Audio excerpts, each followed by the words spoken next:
Can the bosses of Elden Ring be defeated in a single hit per phase? Turns out they can, which was proven years ago by a challenge runner named Bushy. I was so blown away by the idea that I wanted to attempt the challenge myself. Since the original challenge happened a few years ago, a few things have been added to the game since. Because of that, the rules that I had initially set during this challenge actually evolve in the middle of the run.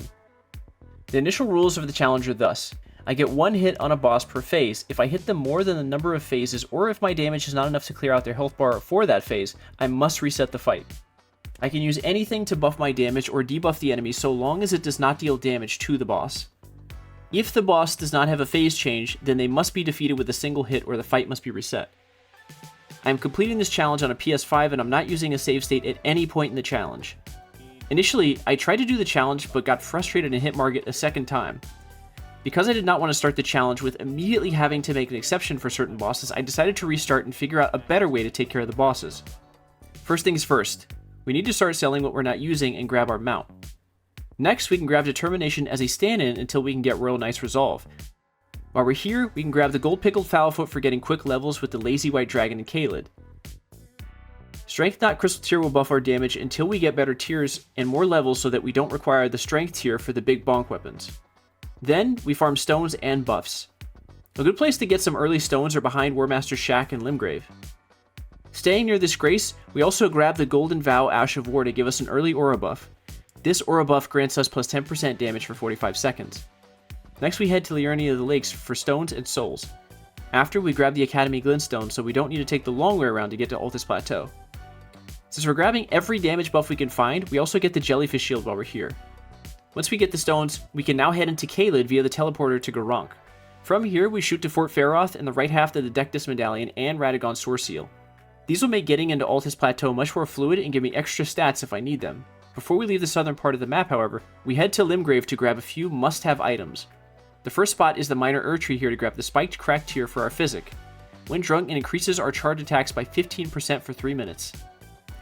Next, we stop by the Mistwood Ruins to grab the Axe Talisman, which increases the damage of our charge attack by 10% as long as we have the talisman on. Both of these items together will be staples for our build, as the charge attack is the most powerful attack that we could do with a melee weapon. The left half of the Dectus Medallion is next to Fort Height west side of Grace at the very top of the keep. We can also grab the Bloody Slash while we're here to lower our health if we need to get to a certain threshold. Returning to Caelid, we head to Fort Gale in the southeast. What we're looking for here is Flame Grant Me Strength, which gives us plus 20% physical damage, plus 20% fire damage, and an increase in stamina recovery for 30 seconds. With this, we're ready to head into Altus Plateau to grab the Bonk Hammer of Justice, the Giant Crusher. From the outer wall Phantom Tree site of Grace, we head south to a small camp with a seemingly unguarded cart. The weapon is in a case in the back of one of the carts. There may also be an enemy to watch out for. I immediately leveled the hammer to plus 8.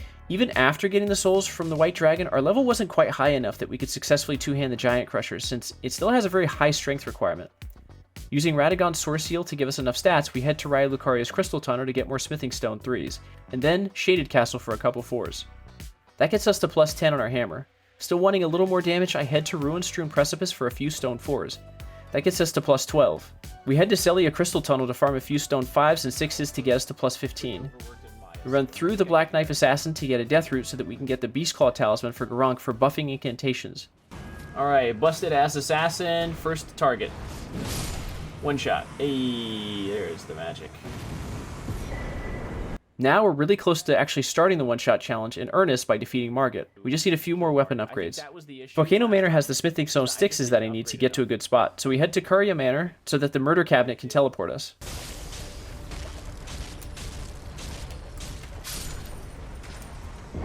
Oh no, I've got to start the run all over. What am I going to do?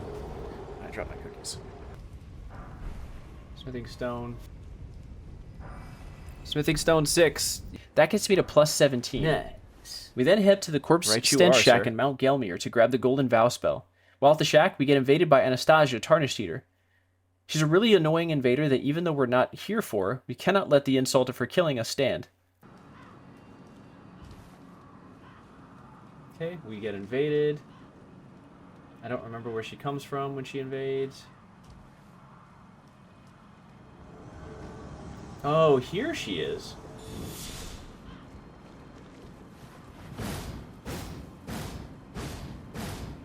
Can we time it right? Bitch, lay down. Lay on down, bitch. That's how you do the one shot. The next damage buff we're going to grab is Kindred of Rot's Exaltation in Seathwater Cave. I mean, I guess I see why they do it that way. But I know what you mean. It's like, yeah. You want the employees to have a good time, not to have to work another day, you know? That still hit me, okay. Can I kill him this time? Ugh. Eat the floor, you son of a bitch. Eat the floor. Actually, I needed this anyway. I'm probably going to need that for the later parts. Which buffs our damage by 20% for 20 seconds when we or an enemy in the area gets poisoned. We also grabbed the last few Smithing Stone 6s in the area near Seathwater Terminus Site of Grace that's in the cracked statue. Using the giant bear that's nearby, that gives us access to 3 of them. Even after farming all of these stones, we're still 1 stone short of leveling to plus 18. We're also going to have trouble getting the damage we need just using Determination. We need that last stone 6, which we can access from Volcano Manor. The problem is that because I moved to Altus and already traveled to Volcano Manor through the Abductor version, I missed the meeting with Rhea at the beginning of Altus and was locked out of the teleport directly inside.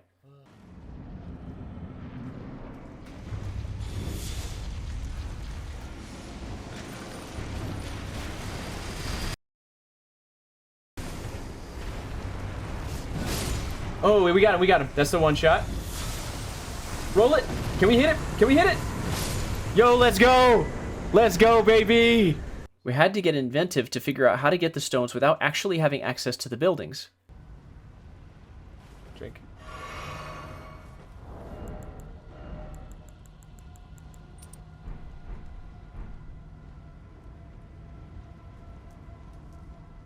Let's try. What? It works? We're now ready to upgrade our Bonking to plus 18 and deal us some serious damage. I guess it's to plus 18, dude. Oh, it feels good. It feels real good. Since this is a one-shot challenge, we're only going to get 1 hit on the boss per phase, so we want to see where we sit in damage thus far.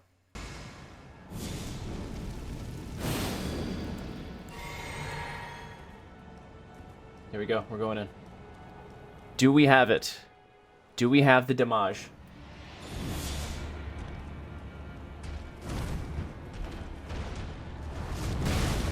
Oh, he hit me in the middle of it. No, it's not there.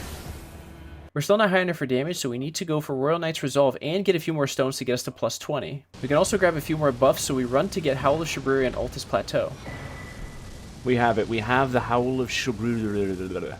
Howl of Shabriri is a body buff, and it buffs all damage by 25%, but it also increases damage taken by 30% for 40 seconds.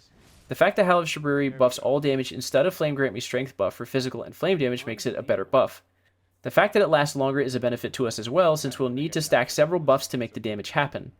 Now we head back to Volcano Manor to grab the Black Dumpling Hat, which increases our damage by 10% if wearing it while proccing Madness for 60 seconds. This, paired with Howl of Shabriri, increases our damage by a total of 35%. Now we can go for Royal Knight's Resolve, which is in the same area we're at now. Royal Knight's Resolve is the best Ash of War for a melee one-shot challenge. We show Inquisitor Giza how we feel about him invading us while we're at the manor. Not today. I'll take that wheel though, thank you.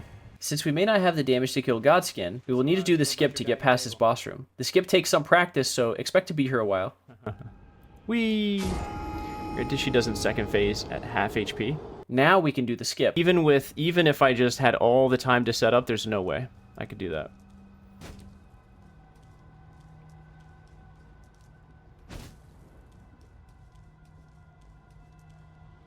There we go. Finally, dude. My goodness, that took way too long. I actually have a tutorial on how to do the skip linked on the screen. Once we're on the other side of Godskin, we can start making our way to the room where Royal Knight's Resolve is. It's very important we get it and open all the shortcuts without dying, otherwise we'll have to do the entire process all over again. We managed to make it all the way and grab it. Royal Knight's Resolve buffs the damage of your next attack with that weapon by a whopping 80% versus Determination 60%. Now we get to try the build with all the additions. First up, Tibia Mariner.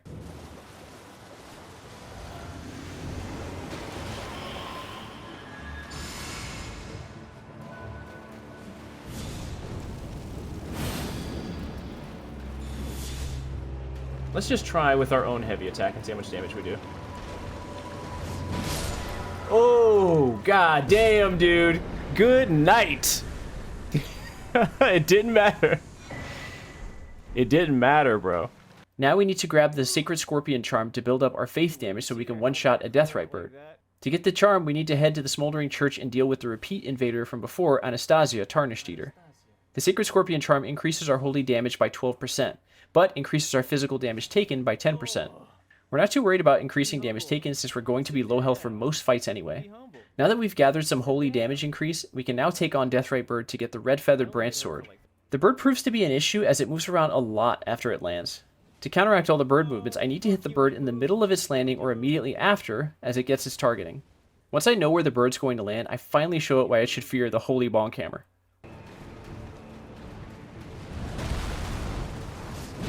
Ooh, bitch! Not this time! Lay down! 7,400 damage, by the way, if you guys didn't see that number. Ugh. Oh, it feels good. It feels so good. Defeating that bird gives us the Red Feathered Branch Sword. This talisman increases our damage by 20% when our health is below 20%. This talisman will be a staple of the build since it's such a huge increase from a talisman. For funsies, I wanted to see if I could find the other Deathrite bird close to where Margit is.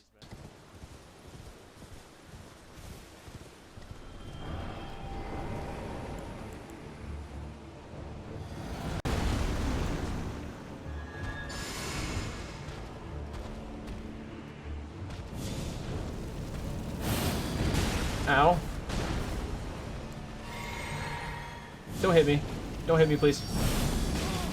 Please don't hit me. Oh, there's a bat. There's a bat.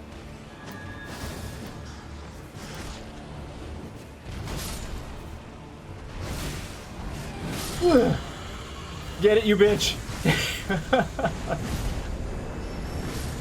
If the bats kill me, they kill me. We also wanted to advance the questline with the Volcano Manor group so that we could purchase the Assassin's Gambit. To do that, we go after Old Knight Isfan.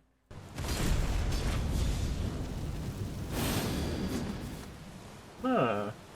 You don't say. Ugh.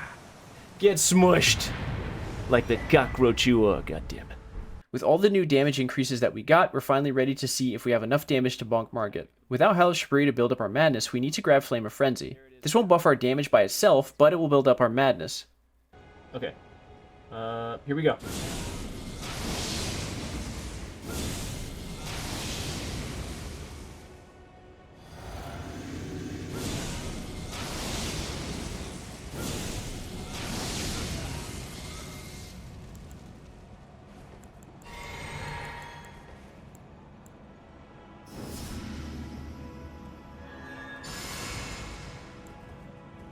Here we go.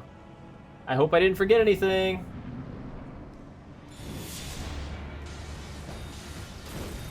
My rolls are shitty. Mom spaghetti.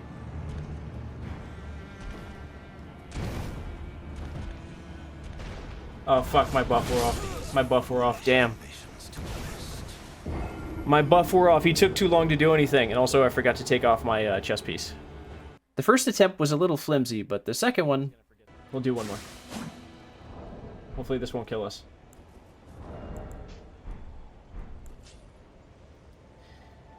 Alright, here we go.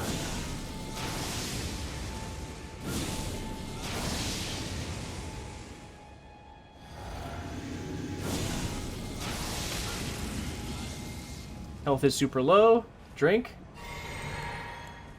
Do this buff. Do this buff. Do this buff.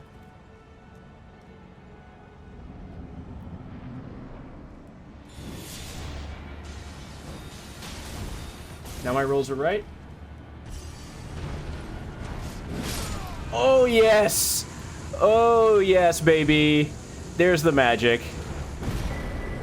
Oh, thank you. Now that we've defeated Margit, the run actually starts in earnest. We're awarded a second talisman pouch, and that means we can do even more damage by adding in the axe talisman, which buffs our charge attack damage by 10%. To go through the next area, I want to grab a few throwing daggers. We head into the Weeping Peninsula to buy some and see a patrolling money bag named Knight's Cavalry. There we go. The horse can live. We decide to grab the other two Smithing Stone 7s from Caelid before continuing. This gets our buff hammer to plus 19 now. Now we can continue through the castle, grab the Iron Whetblade, and then start fighting Godric.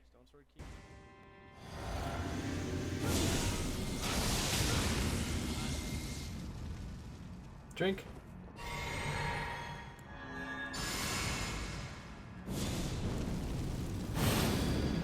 Right, let's go.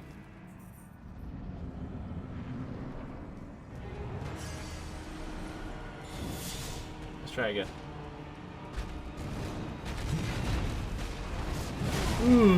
Jesus, dude, look at that damage.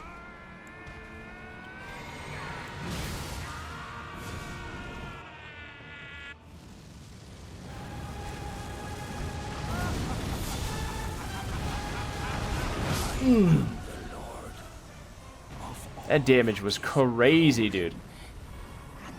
Got one shot in his hand. He doesn't need that. I did not expect to deal that much damage. I figured we'd get him down really close to half. I figured it'd be close. I didn't think it was going to be that far down his health bar. That shit was crazy. With Godric defeated, we can start White Mask questline to get access to Mogwin's palace. Since we want to get the invasions out of the way, we head to Wraithblood Ruins to fight our buddy Magnus. Once he's smushed, we head back to Var to start the next objective. We need to get the blood of a maiden. One of the ways this can be done is by heading to the 4 belfries and taking the Waygate back to the starting area, the Chapel of Anticipation.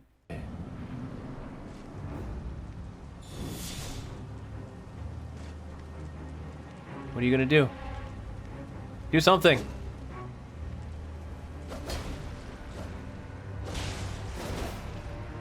Am I stuck against the wall?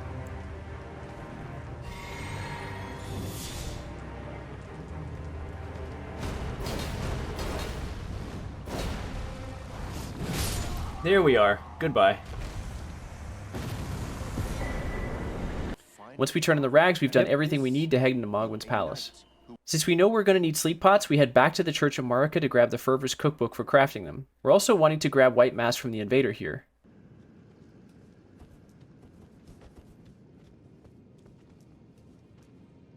Does he follow me if I stand right here? Oh, shit. He followed me! He followed me! I got his mask! Oh my god, cheese! Oh my god, the cheese. I'll take it. I will take that. This mask will give a 10% damage buff for 20 seconds when bleed happens in the vicinity. Since we're still in need of another talisman pouch and we'll need it for Mogwin, we head back to Raya Lucaria to fight the Red Wolf of Radagon. Let's find out.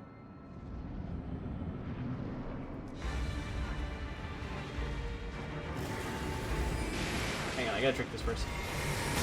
Ow!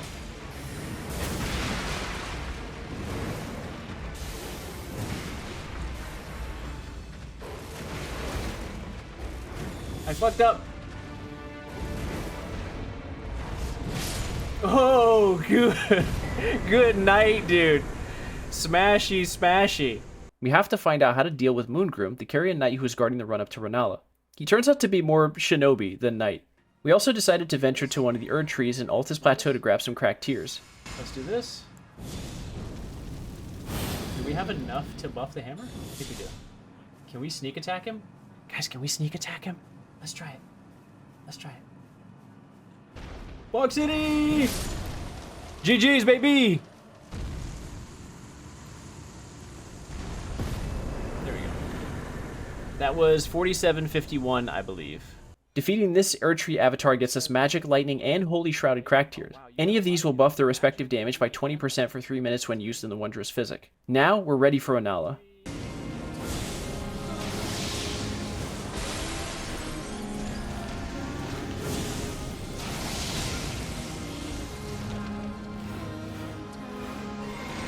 Okay, before we do the other thing, we just gotta hit her. There we go. Now we do this. Now we do this. Now we do this. Do we have time? There we go. Drink. Alright, into the next.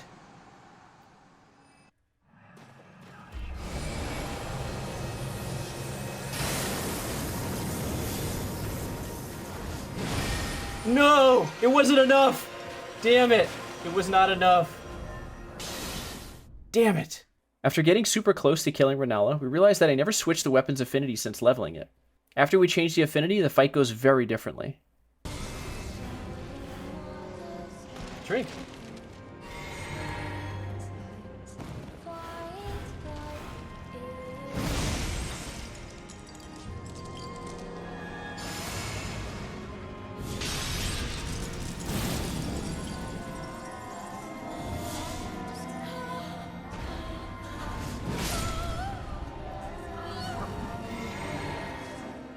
Alright, let's see how we do with this damage now.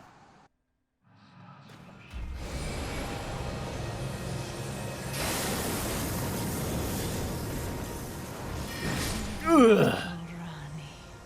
There we go. GG's, baby. GG's. You have the damage. Goodbye, Renala. I'll see you on the other side. With Renala defeated, we have one more area in Liurnia that we need to get through, which is Caria Manor. In order to start the Ranni questline, which gives us a bunch of good stuff, we need to defeat Royal Knight Loretta. Throw this. Wait for that to go. Now we do this. Now we do this. Oh my gosh, I'm out of magic again. Fuck. Sprint, sprint, sprint, sprint, sprint.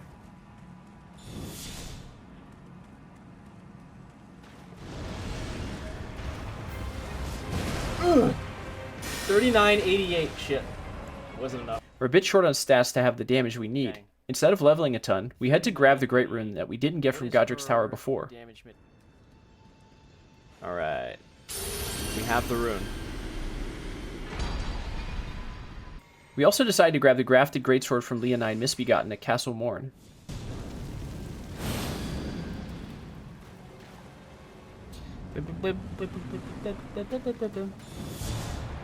Does he run straight up to me, or does he do a jump attack? I cannot remember. He does a jump attack. I hit him for 48, so that wasn't bad. We're not going to use the sword since it doesn't have the attack rating for this challenge. What we really want is the weapon art that it has. The Oath of Vengeance weapon art gives you +5 to all stats for 60 seconds. This is a massive buff, and its duration fits in well with our other buffs. There will be some bosses that will have more than one enemy, and we may not have time for a charge attack. To hedge our bets, I head to Sage's quest to grab the Raptor's Black Feathers and chest piece. This clothing buffs jump attacks by 10%. When we combine this with Claw Talisman that we grabbed earlier, that boosts our jump attack damage by 25%.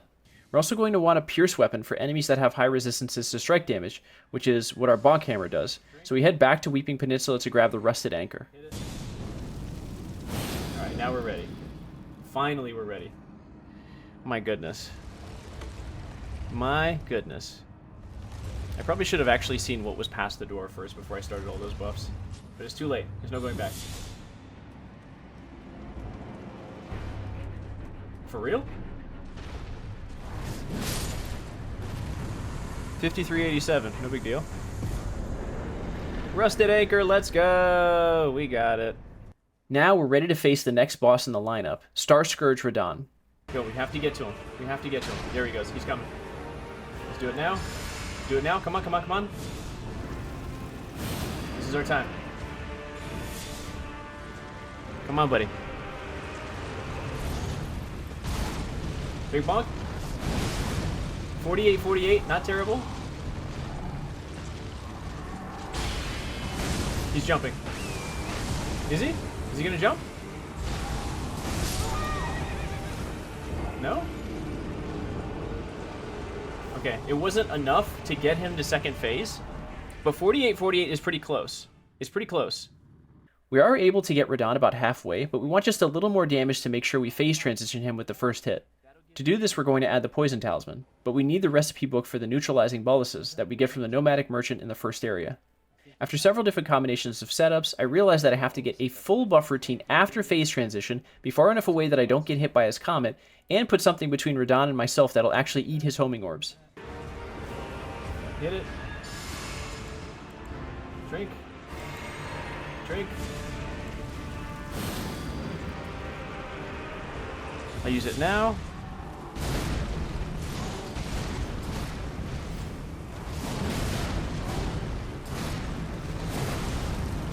Go. He's gonna dig into the ground. Just get outside of his AoE. He's gonna take off. Okay, now go.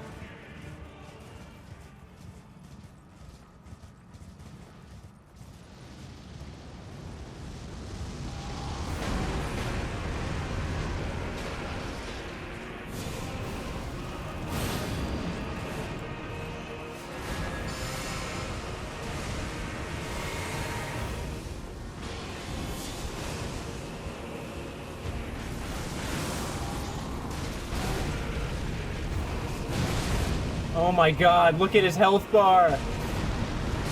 Look at his health bar, dude. Ugh. The problem is, even with the new strat, we're still a little bit short of damage and head to Celia Tunnels to try and get the hammer to plus 20. Go through all my buffs.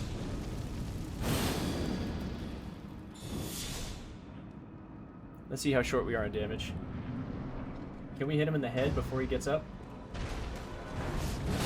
Oh! 53-28, baby! There we go. I knew I could one-shot him. Now we can upgrade to plus 20 and get a few more points of damage for strength. With the new upgrades, Radahn's days are numbered.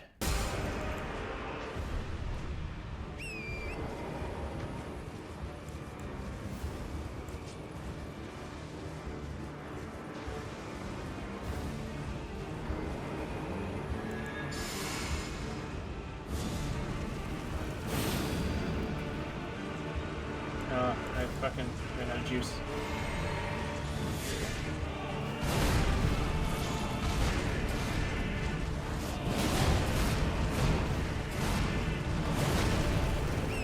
Just run in a straight line. Just don't do anything else. Just run in a straight line.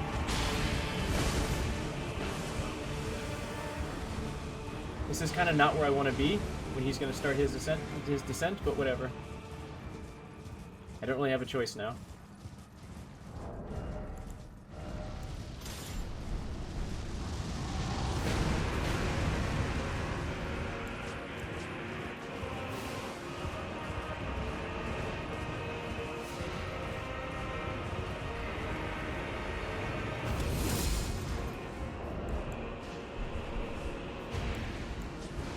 I want him to do that over there so it doesn't hit me. Drink. Hammer time. No. Oh, fuck. Hit him. Please hit him.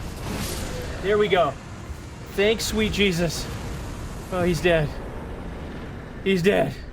Now that Radahn is no more, we head into the new underground area to grab stones and continue Ronnie's questline. Mimic's Tear is on the way, though.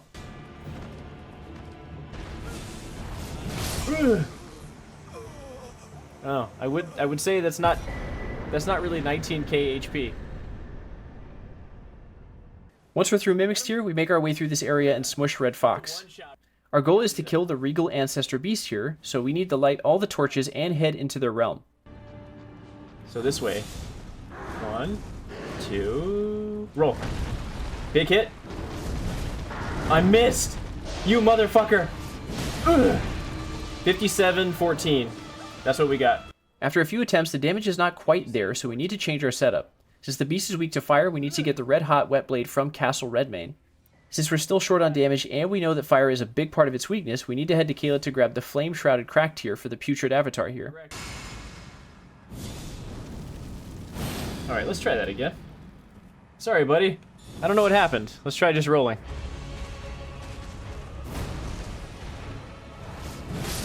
Oh, 8,667 damage. God damn, bro.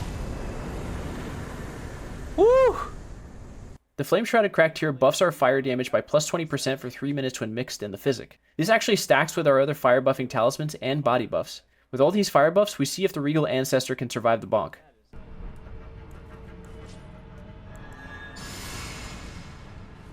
So many buffs. Oh, I need to run through first, that's right. Make sure we still got this buff. He's gonna run up and do something, isn't he? Do the dance. Do the sky dance. No, I said the sky dance, bro. Do the jump. Alright, let's do this now. Because I know it's gonna wear off.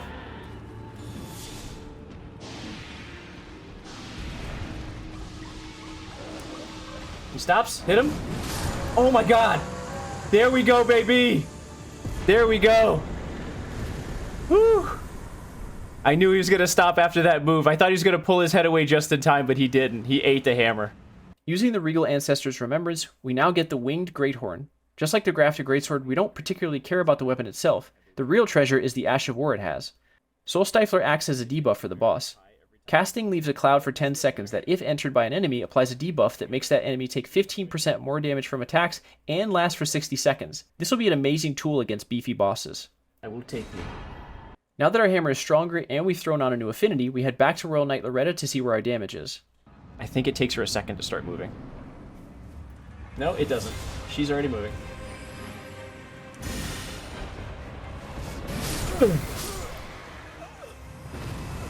She took us with her, but we got her. With Loretta gone, we can now head to Ronnie to run through her questline. The reason we want to do her questline is because it gives us access to the Lake of Rot location. Here, we can get the Mushroom Crown, which gives us a 10% damage boost for 20 seconds after either an enemy or ourself gets poisoned or Scarlet Rotted. Stacking this with Kindred of Rot's Exaltation Talisman will effectively give us plus 30% damage buff for 20 seconds. This will be vital for the later bosses in the run. With this, now we want to start making our way into the capital, but we need to stop by the Round Table Hold, since we don't currently have enough damage to one-shot the Tree Sentinel in front of the bridge leading into the capital, since most of our buffs and smithing stones that we would get are after defeating Margot. We will need to advance Fia's questline. This is a little bit more of a roundabout way in, but it'll get us inside without hoping for a miracle. In order for us to use the Fia method, we'll have to deal with the Valiant Gargoyles. This will be one of the hardest challenges since I will need to have enough damage to kill both of them and avoid all damage in the process. Stay still. Ah, oh, damn it.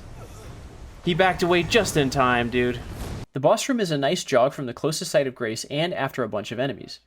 I learned a very valuable lesson here about making sure those enemies are not here when I'm getting ready for the boss.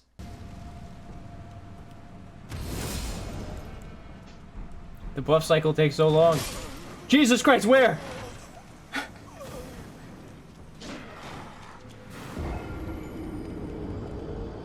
They weren't even involved. We're short on damage here using all the buffs that I currently have, so we need to add something to get us the damage that we need. To get used to using Soul Stifler, we use it on the very first big bad you come across in the game as practice, Tree Sentinel, in front of the very first steps of Grace. Why do you move so far? Dude, I'm gonna lose my 20%.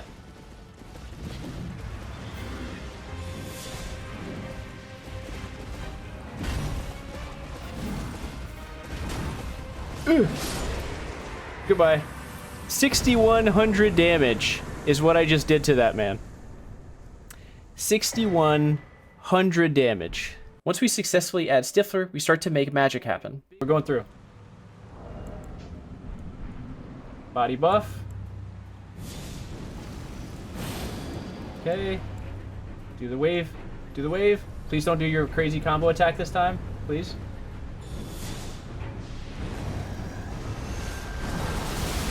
Okay, actually dodged it that time. I'm dead here. I'm dead. No, I'm not. I'm not. Body buff.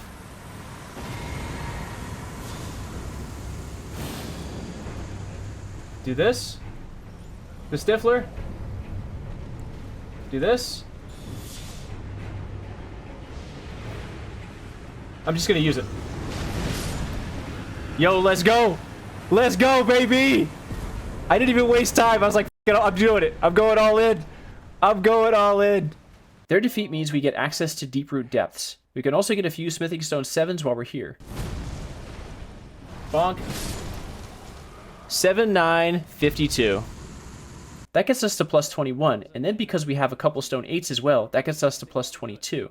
We can now make our way through Deeproot Depths to find Fia's champions. This is a multi-stage fight with several NPC enemies. We have more than enough damage, however the challenge here is maintaining buffs throughout all of the enemy waves. Lionel the Lionhearted is the most dangerous enemy in the last group of waves. That might have been a bit much. It's fine. Sir Rajir! Okay, he's dead.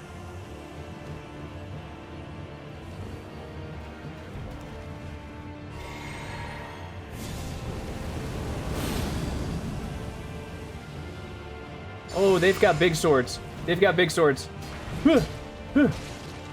Drink. He's got fucking lion's claw, dude. Ugh. Shit, not what I meant to do. Not what I meant to do. It's fine. It's fine. Oh, gosh.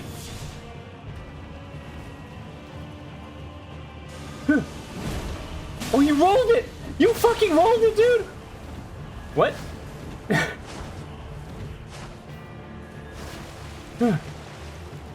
I got a drink.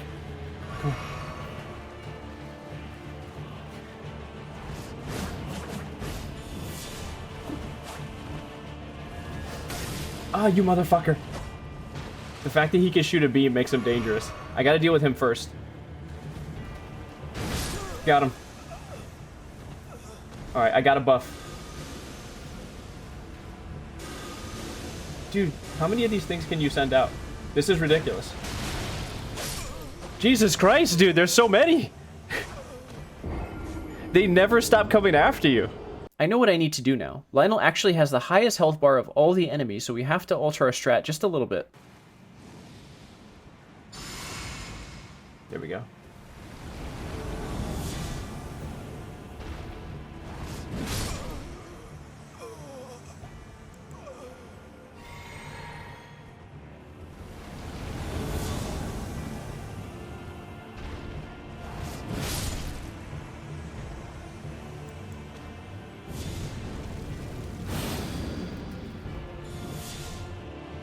Come on, come on.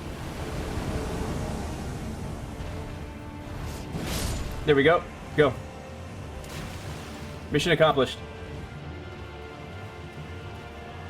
Got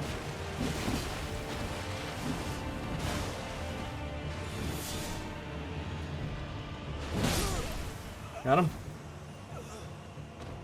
I need more magic. Do we have enough buff? I think we do. We go heavy. Got him. GG's. Whew. No, it doesn't matter. I guess we don't have to finish her questline. With those enemies defeated, we're now inside the capital. This allowed us to bypass the Tree Sentinel Bridge entirely.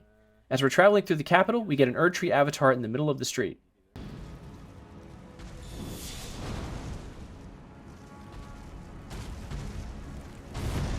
Big bonks.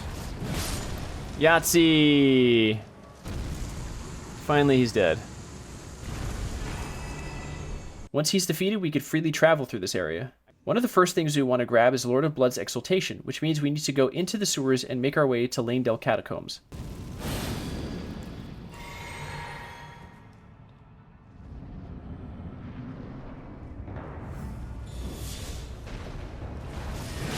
Got him. GG's. Dogs dealt with. Lord of Blood's Exaltation grants us a 20% damage buff when blood loss happens in the vicinity. This, paired with the white mask that we grabbed earlier in Mogwin's Palace, will buff our damage by 30% when blood loss happens. This is another huge part of dealing with the later bosses. We could use a few more upgrades for the hammer, so we head back to the Dynasty Mausoleum to see if we can grab a few more stone 8s for another upgrade. This gets us to plus 23, and now we're ready for anything that may be left in the capital and just past it. Just to test our damage, we test out our hammer on the gargoyle that's in this area.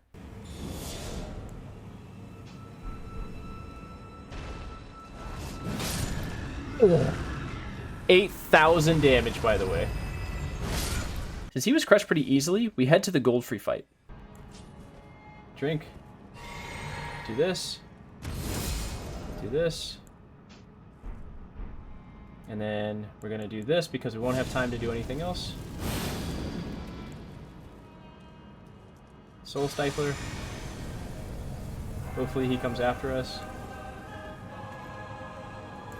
He did not come after us. Oh, there he is. It took too long. Oh! 66-72. I was reminded of Godfrey's mobility here, so I had to make sure I had enough of an opening to attempt to hit. Win. Take off the hat. Roll into it. There we go. I just gotta go. 65-75. I think all of my buffs were there. I didn't have enough damage. We finally managed to land one. Even with all the buffs that we're stacking here, the damage is still falling short. Since we're kind of stuck, I had to kill the dragon in the first area. There we go. There we go. Now that we've licked our wounds, we throw ourselves at Goldfree again. But, now that I've had a chance to sleep on it, we have some new strats for dealing with Goldfree. The new strat requires getting the Twin Bird Kite Shield, which means we head to the Hermit Merchant's Shack site of Grace on Altus Plateau. The holder of the item we need is a Death Bird, so we need to attack at night. Madness. I'm gonna lose all my magic. Drink this. Do this. Do this. I need to drink another potion. Immediately buff the hammer. There we go. Okay, now we're ready. He should land right here. Big bonks. Yo, let's go. 10,300 damage, baby. Let's go. The Twin Bird Kite Shield gives us a passive plus 5% damage buff and plus 10% damage negation when our HP is below 20%, which is a threshold that we already get for our Red Feather Branch Sword Talisman. The best thing about this shield is that I don't need to do anything when buffing it, I just need to have it on, even if it's on my back. Now we head back to Goldfree to attempt the new strat. After almost an hour of not properly proccing poison, I finally realized what the issue was, and this happened. We go in.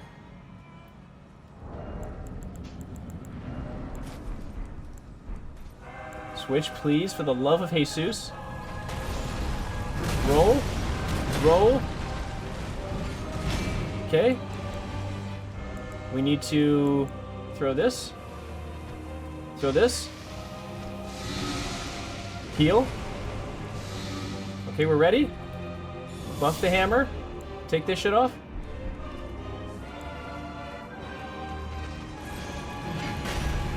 Buff. Okay, we need him to do an attack. Come on. Oh! We got him! We got him! With the defeat of the first Elden Lord, we get the final pouch, which means we're already going to do more damage and have more damage potential with the other talisman on. We have one more boss in this area before the path to the next one is actually opened. We have to deal with Morgott. The issue that we're going to have with Morgott is that he has 2 phases, but will not start the phase transition until he is hit or parried after he hits the health threshold, essentially meaning that he'll need to be hit 3 times. This doesn't really work for us as this breaks the rule of the 1 hit per phase, so my idea is to try and use Morgott's Shackle on him. Since it doesn't do any damage, it only affects his movement briefly. It would allow us to transition him without resorting to another hit, or trying to parry him, which I have never been good at. To get the Shackle, we need to talk to Patches. Since we already traveled through several different areas by now, though, we have to visit all the spots that he would have been to see if he's still there. We finally find him in Volcano Manor, where he sells us the Shackle. Now we're ready to start our Morgott attempts. I need to keep this on for now. Drink. Do this. Is that enough? Do I have enough? There it is. Now we swap helmets. Okay, there we go. Hopefully he doesn't kill us, and we're gonna go through the door. Okay, here we go.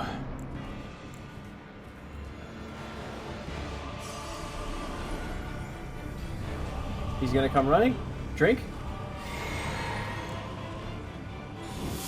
Please get into the bubble. I need you in that. I need you in that, buddy. Shit.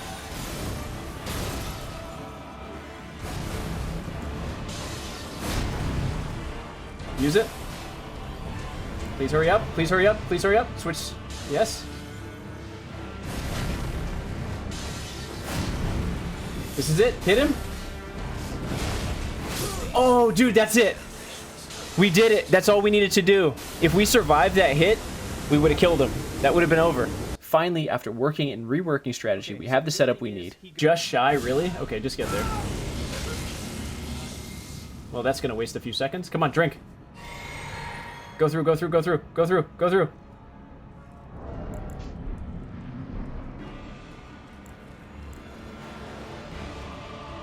Alright, we want to get him close. We're gonna do this. He's gonna get real close.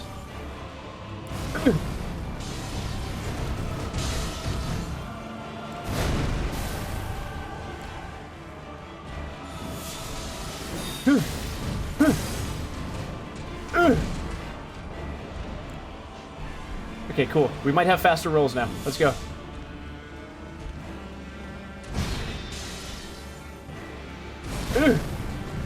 There it is. Big box. There it is. He's doing it. Cool. Now we need to hit him with the shackle.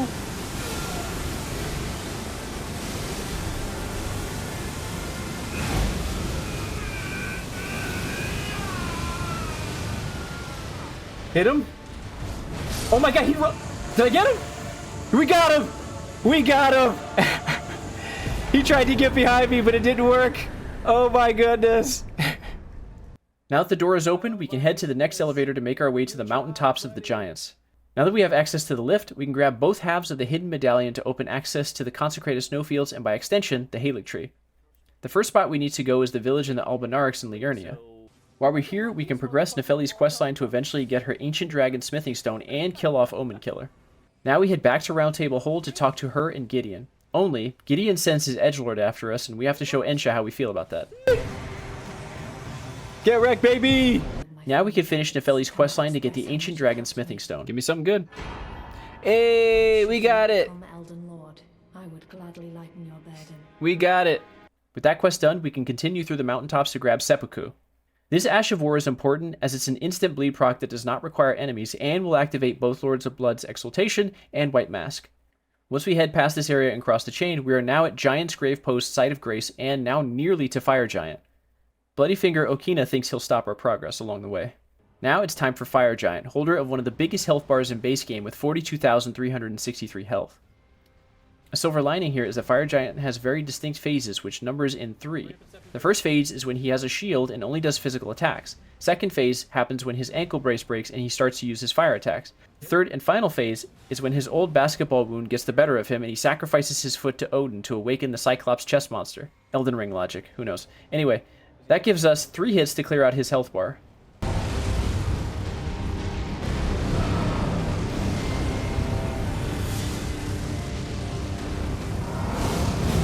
Got him. That's not enough damage. Let's see.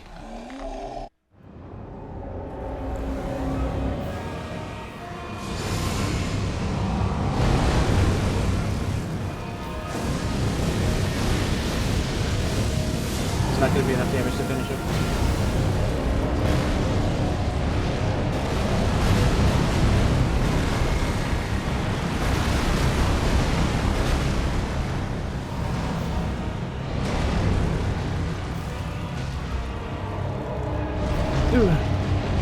Trying to bait out a specific attack. Can I hit him? Oh, it's not enough damage. It's not enough damage. After a few deaths of relearning the fight, we finally land a hit. For whatever reason, I thought adding in the Stifler for damage was a good idea. Then, after missing his ankle, I had a realization. Can I hit him again? Oh, you can just hit him again! I can actually hit him immediately after breaking his ankle brace. That means I'd be able to hit him a second time before my buffs were off and immediately phase transition him. The issue now is that we're not getting an opening to hit his weak spot with enough buffs to finish off his health bar. Since we know that he starts the final phase by dropping his palms on the ground, we know that one of his weak spots will be exposed. Again, the problem is that since some of our buffs were off, we don't have the damage to finish him. We need a better hit. We're also having some issues with phase transition hit since he often moves his foot just as I'm about to hit his ankle. Positioning ourselves behind his foot means that we always hit his ankle even if he moves it. Now we need to rethink phase 3 though. Then we realize this. His wrist touched the ground. His eye move! He goes right to it! Okay, so I just need to stand in front of him then. He goes right to his eye move. Oh my god. Now it's just a matter of landing the hit in the right place.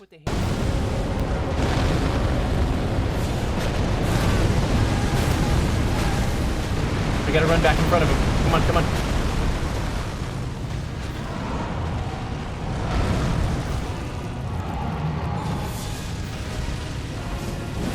Oh! Damn. And then, we finally figure it out.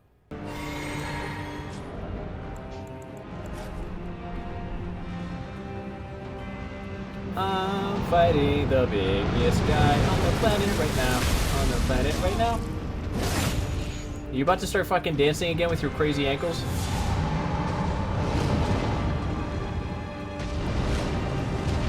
Don't move, don't move.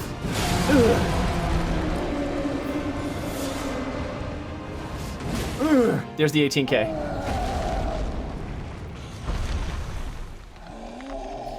Yeah, the placement is everything, dude. We got full and got a bunch of leftovers. Let's go. It's time.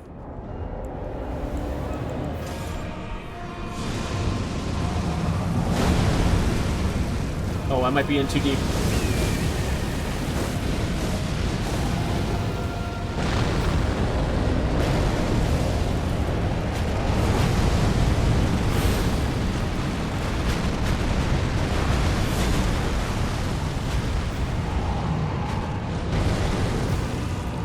Come on. Oh my god! We get him! Did we get him? Holy shit, dude, we got him! Let's go! We got him! We fucking got him! With us finally beating Fire Giant, we now head to Farum Azula. The next roadblock is Godskin Duo. This pair may be the most hated boss fight in the game. Even though they do have phases, their health bars are relatively small, so a one-shot for each time one of them is summoned is the only respectable answer. Sleep pots are a big part of dealing with Godskin Duo. The challenge will be a whole lot harder if they are bouncing around and the other one decides to hit me. The issue here is that there is a finite amount of resources that can be grabbed for the sleep pots. Specifically, Trina's Lily. Once they run out, goodbye sleep pots. Is this where the run dies? We nearly finished this fight early on, but the same issue that has plagued me throughout the entire playthrough of Elden Ring returns. We're not going to waste time with the sword. We're going to go right back to Shibuya. Okay. Drinkies. Swap this. Okay, seppuku. Seppuku. Seppuku. Hurry up before madness wears off. Do we have enough damage? We got it. Hurry up. Do we have enough damage? We do? Okay, cool. So we know what we need now.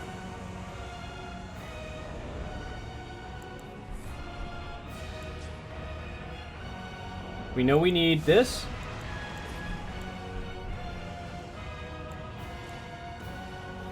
Shit. I'm stuck in the animation. I got fat rolls, dude. Okay, cool.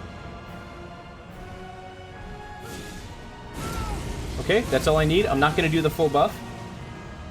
Drinkies. Drink. Come on, come on, come on. Poison. Cure. Buff. Alright, hit him. Bonk him. There we go. Shit. No, my camera turned around. My camera turned around. God damn it, dude. My camera flipped around. Really, man? Yeah. Dude, having lock on the same button that turns your camera around is a goddamn curse, bro. The next few attempts weren't too much better. Finally, we have almost everything lined up to clear out Godskin Duo. After too many near misses, we start to run out of the finite resource that is Trina's Lilies. Let's remake all of our pots again.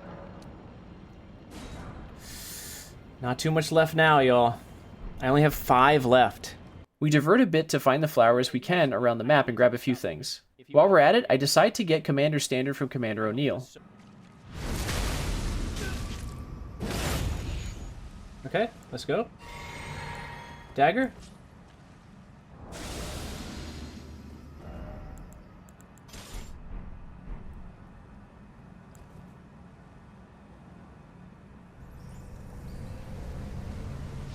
Hurry up. Ugh. Okay, just enough damage. By about 3k, just enough damage. We want the Commander Standard for its Ash of War Rallying Standard, which gives us plus 20% damage for 30 seconds. This will be a nice replacement for Golden Vow. At this point though, we're kind of stuck.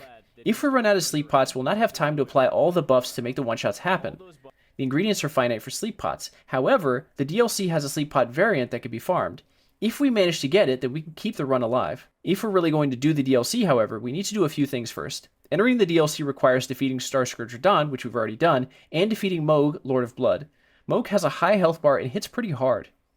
His second phase actually heals him, so we need to grab something to counter it. Eleonora drops the Purifying Crystal tier, which, when used, allows us to not take damage from Mohg's phase transition bleed attack. With that, now we need to figure out how to kill him. He's so far away. Can we pull it off? Come running, big guy. Come running, come running, come running, come on. I'm running out of buffs. Come on, swap, swap, please.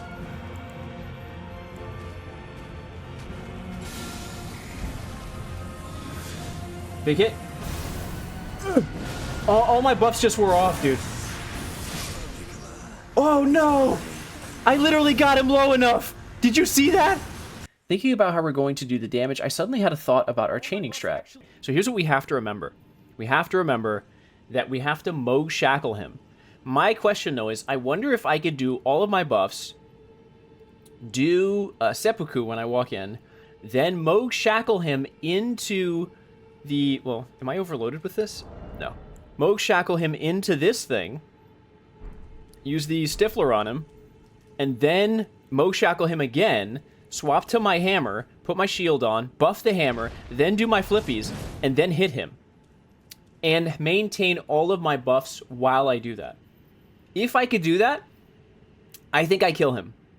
After a ton of failed attempts, we finally streamlined the damage, and this happened.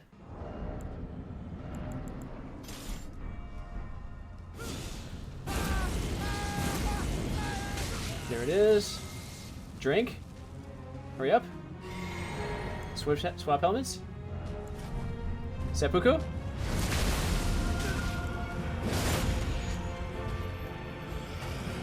There we go. Hit him with it. Shackle him again.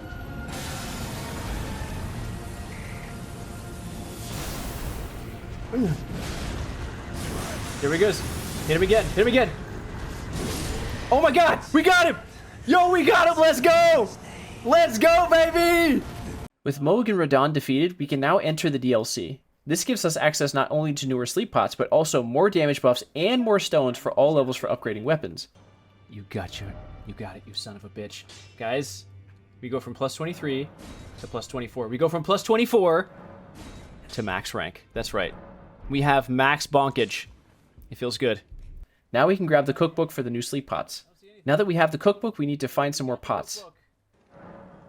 Purchase. So there's one ritual pot there. We do pause briefly to deal with a boat person. You sons of bitches. Big bangs.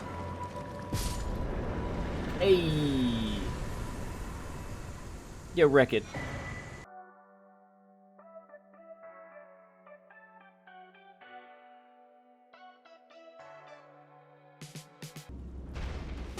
We now have the pots and farm the ingredients we needed, which no one needs to die watching. We can head back to go fight the duo.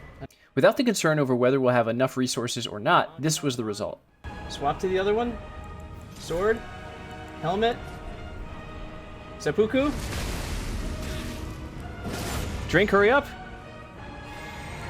Switch to the hammer. He's waking up. We gotta hit him now. Alright, we gotta hit him now. Let's go. There we go. They're both dead. Alright, we're gonna start phase 2 now. We need to drink. Swap helmets. Go for madness. I forgot to lose some blood here, so this is gonna be a problem. It's fine. It's fine. It's fine. Do it.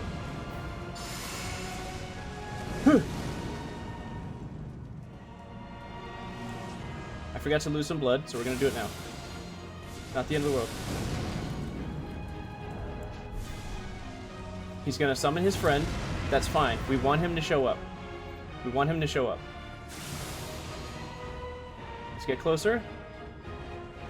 His friend should throw a fireball or something, some such. Drink. Come here, boys. I want him to come on this side. Come on, come on, come on.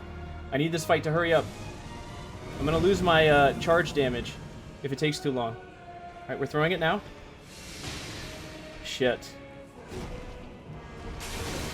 That's a problem. That's a big problem. That's a big problem. I need you to fall asleep, you fuck. There we go. Okay. Drink. We're almost out of time here, so we just gotta start. Oh my god. Do we have time? Do we have time? Do it.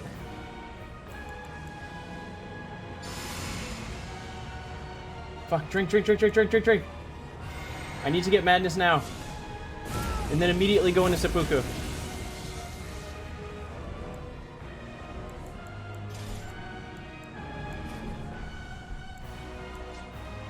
Here we go. Dude, this is way too close. I don't like this one bit.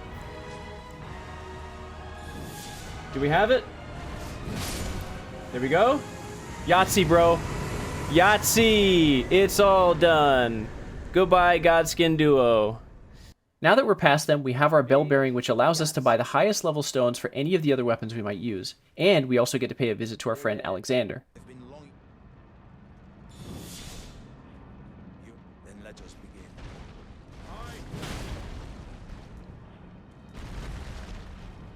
Is he alive?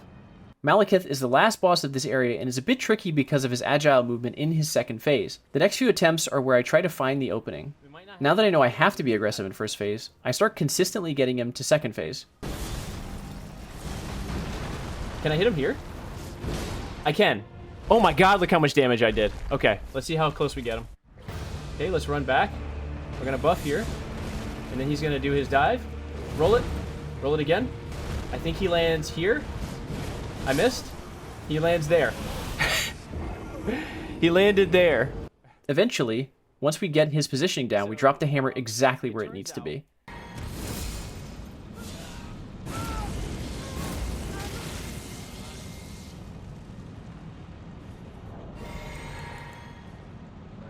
Come on, come on.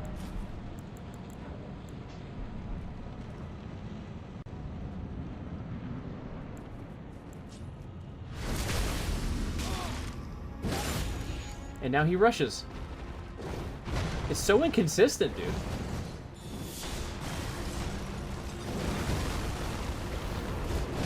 There it is.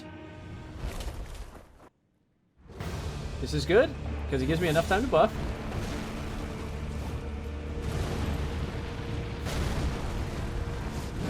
Oh, get it, baby. You get it and you like it. You get it and you like it. Feels so good. Let's go. Defeating Malekith opens up the newly transformed Leyndell capital and immediately teleports us there. The next roadblock in our path is Sir Gideon Ofnir. I'm gonna try it anyway. Let's do this anyway because I need to lower my health. Nope, don't step in. Okay, we're going.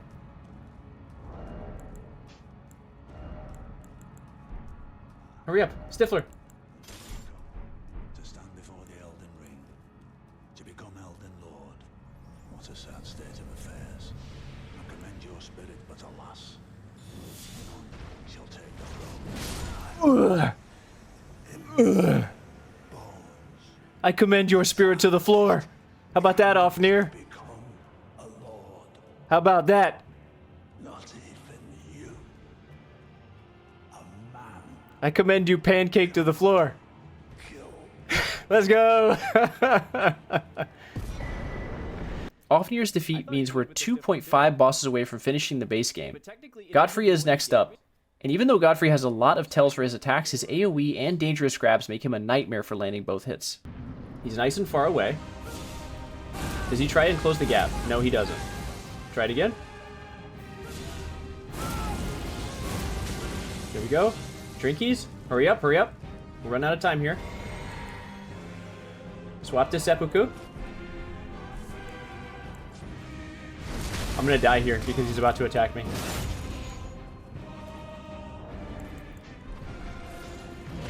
Ooh.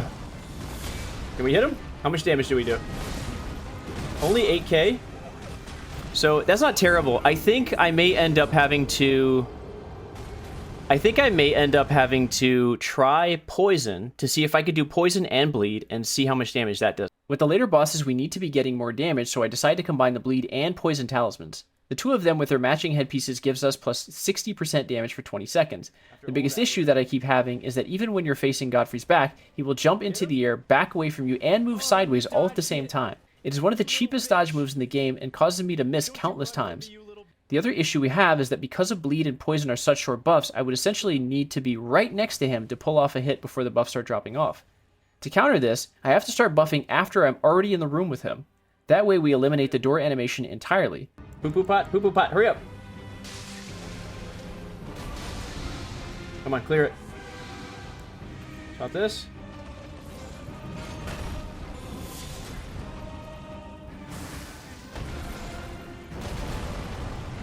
I'm dead. Yep. Since the damage is still not high enough, I start adding the Stifler to give Godfrey a debuff so we can hit him harder. In an attempt to get more damage, we head to Raya Lucaria for a respec. It is more damage, albeit a small amount. The important thing to understand here is that even though the number isn't that different, that is pre-buffs, and because they're multiplicative, the change is much more noticeable on the back end. Since our buffs were always dropping off early, we go for Old Lord's Talisman. This talisman extends the duration of spells by 30%. Since some of our buffs are spells, we can extend our damage potential without fear of them dropping off.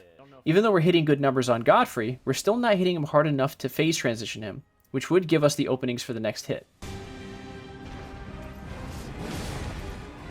10,800 is not enough. Yeah, it wasn't enough. We head into Caelid to grab some quick runes for another level or two since our damage is not quite there. We're also missing the Fire Scorpion charm, which would raise our damage on other bosses with a weakness to fire.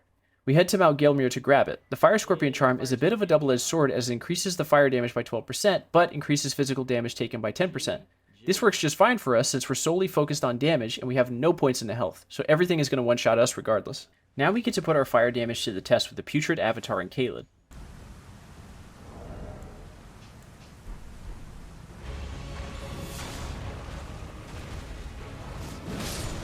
Oh! Oh! Wow. Okay. I guess I didn't need an aura buff. Since we're here, we can also get the Blackblade Gargoyle to give us even more runes. This?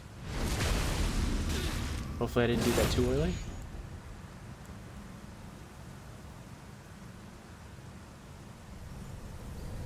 Hurry up, hurry up, hurry up. Swap, please.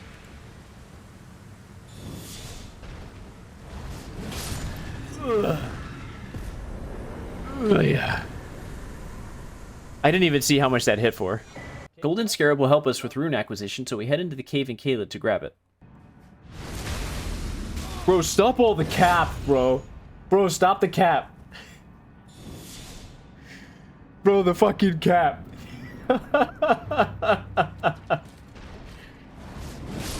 Oof, where's your buddy? Where's your buddy? I know he's spawning here soon. Oh, there he is.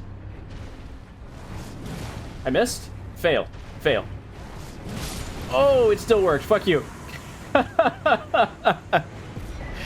Get annihilated, bro.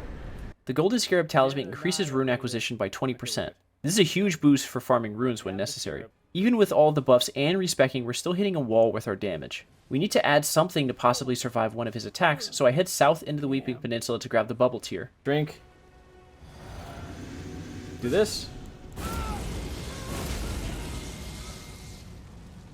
Drinkies. This. You know what? I don't think my health is low enough. Seppuku. My health is not low enough. Oh well, let's just see how much damage we do.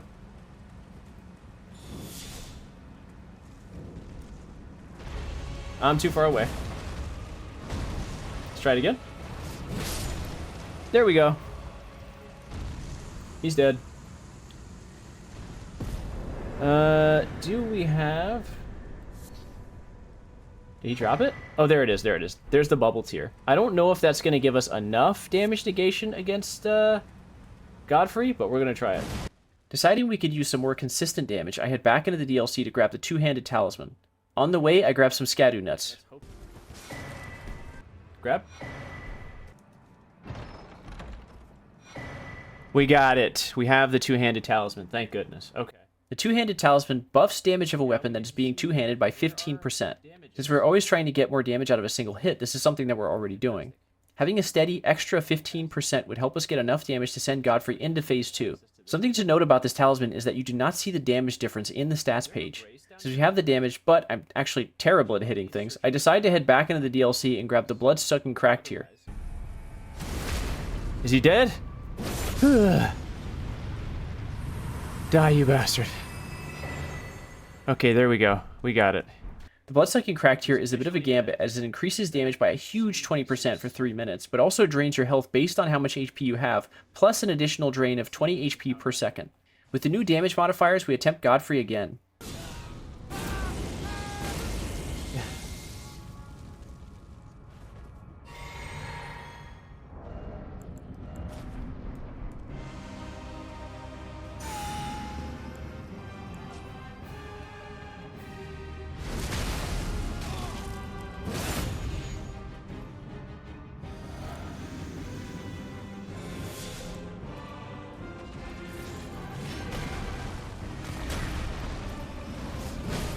There it is.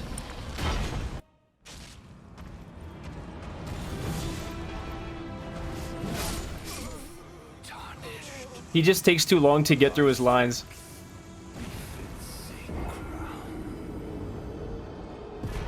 There it is. We got it. There it is. Now that Godfrey is defeated, we only have Radagon / Elden Beast in the base game left. Poo-poo pot. Cleanse. Alright, we're going through the door. Go.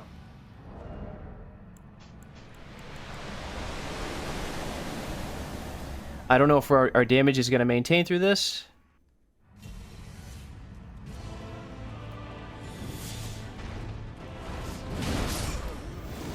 Our buffs dropped off. Our buffs dropped off because it took too long. Radagon's health bar is 13,339. My buffs are dropping off just before we hit Radagon. We finally land a solid hit on Radagon, but 13,210 is 129 damage short of clearing him. Oh my god! What? 13,210? It's in the middle of the R in his name. Do you see how close this is? What is this nonsense, dude? Since we needed just a little bit more damage, I decided to see if maybe another weapon would be the answer. One possibility is the Ruin's Greatsword.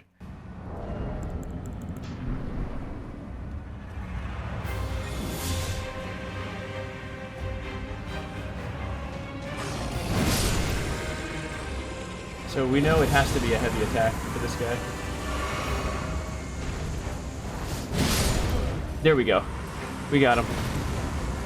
We had enough health to survive the hit this time. The Ruin's Greatsword actually has fantastic scaling, but requires us to spec into intelligence, which doesn't work for our big dumb damage. One possibility would have been to use Red Lightning with a Gravelstone seal. The problem is that we've already changed our Lindell to the Ashen Capital by defeating Malekith, and once that's done, the seal can't be gotten until the next playthrough. That means we have to find another way around. One possibility would be to get Godfrey's icon from the Godefroy jail fight.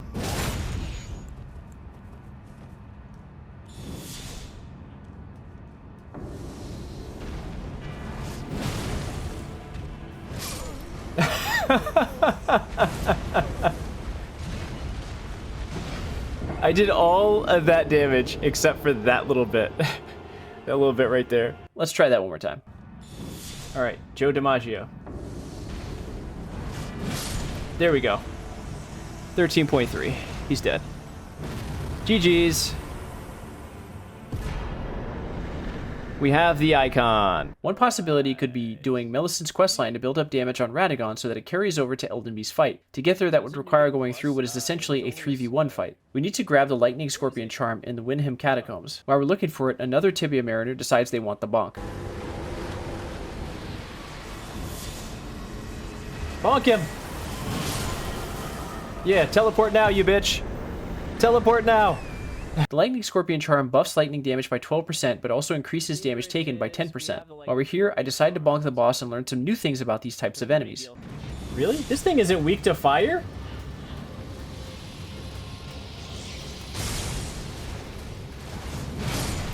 Oh!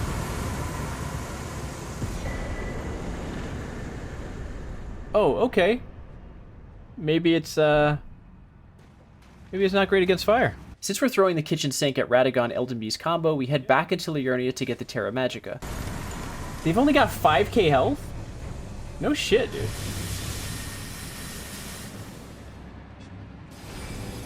Hit him? Wow. Okay. Terra Magica increases magic damage while within its range by 22.5% and lasts for 30 seconds. Now that we have the magic buff, let's also grab one of the best staffs in the game. Okay, there that goes. And there that goes. GG's.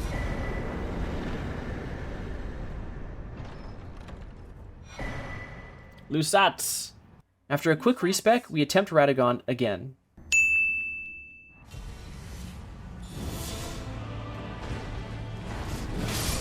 Got him! I one-shot him. I one-shot him. There we go, he's dead. Whew. He's dead. I officially entered phase 2. How about that?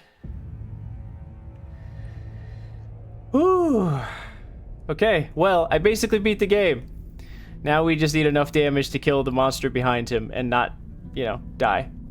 I finally give in and decide to start the DLC ahead of time for a little more damage. Let's take a look at our characters. So, we're at the point now where we can one-shot Radagon, but we can't one-shot Elden Beast. We just don't have enough damage to actually make it happen. Now, I could gain like another 50 levels and kill him then, but that sounds really boring, and I'd rather not do that. So, I was going to save the DLC for after. I think we're just going to jump into the DLC and see how we do against the bosses that are there, and then if we just so happen to get high enough level and get more damage boosters, which is effectively what I want to do, then we'll come back and we'll try and one-shot Elden Beast. I think it can be done. We just need a little bit more damage. A good test of our current damage in the DLC is against one of the first bosses that you find as soon as you're in it, the Black Jail Knight. Why are my knights swapping? Swap, swap, swap, swap, swap, swap, swap, swap. Here we go.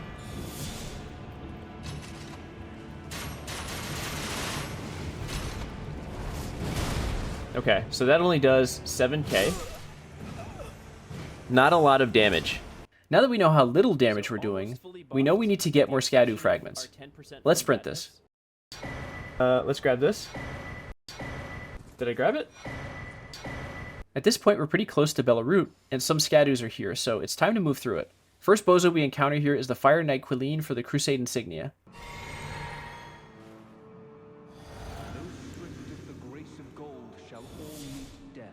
Where does he come from? Oh, there he is. I'm gonna miss. Oh, I got him. I got him. GG's, bro. There's also another buff item we want to grab over here. While it's worn, Poison Hand increases our damage by 7.5% while poisoning happens in the vicinity for 30 seconds. We then leave the castle to grab another few fragments. Here, what's up, buddy? Maybe I didn't grab it. Let's grab this now. Fire Knight Quilleen gets bonked again. Thou shalt not evade the flame of Mesmer. There we go. 12,585. I'll take that. And that gives us access to another Skadu fragment. Then, got it. That gets us to Shadow Tree 10. So we're not doing bad. Alright. There are hippos around the DLC that can drop Skadu fragments as well, so they'll need to get bonked for us to get what we want. I'm dead, aren't I? Oh, wow. Wowzers, dude. 21k? Ugh. Right on the nose. Right on the nose. With those two fragments claimed, we should now have enough damage to fight Putrescent Knight in the southern portion of the map. Yeah, I'd like to go after him. I want to see what we can do. It's fine. Let's do this. Okay, here we go.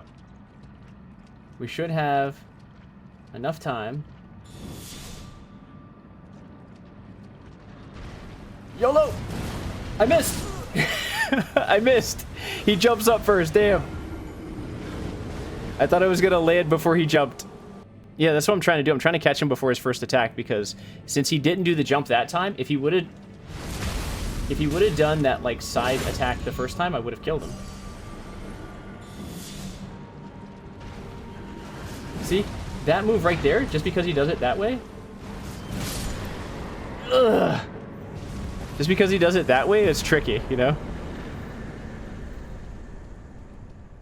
Oh well, I guess he's dead now.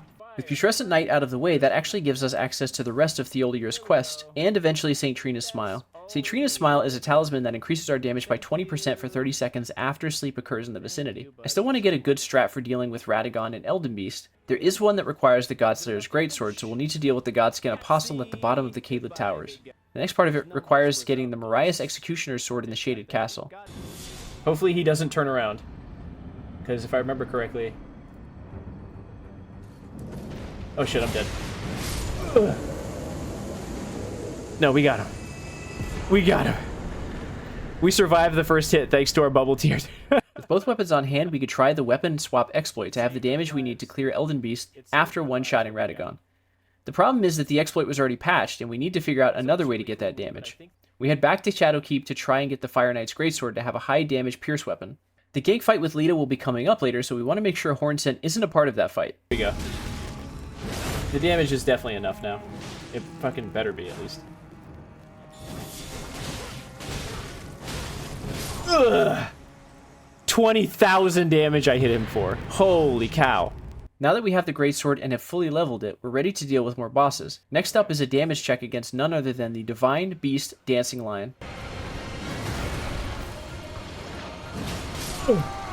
Damn. Damn. Since we weren't able to access the red portion of the Cerulean Coast from the blue side, we need to go through the Dragon Lair to get it. That means dealing with Dragon Stan and his crazy air slice attack. Ugh.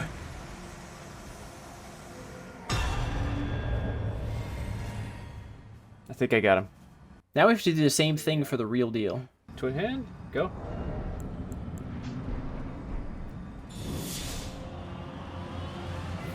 Shit. Oh, there it is. There it is.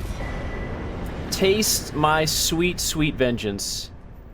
Now that we're here, we could deal with another hippo to get a Skadu. Please, hippo. Don't hit me, don't hurt me, don't kill me. Shit, hit him. Ugh. There we go. Headshot, baby. 27k. Almost 28k, too. Not bad.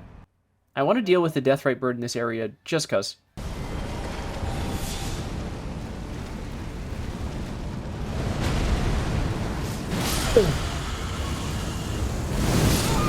It got me. It's fine. It's fine. He's dead. That's all that matters. That's all that matters is he's dead. There's also a Tibia Mariner in this area that also needs the bonk. There we go.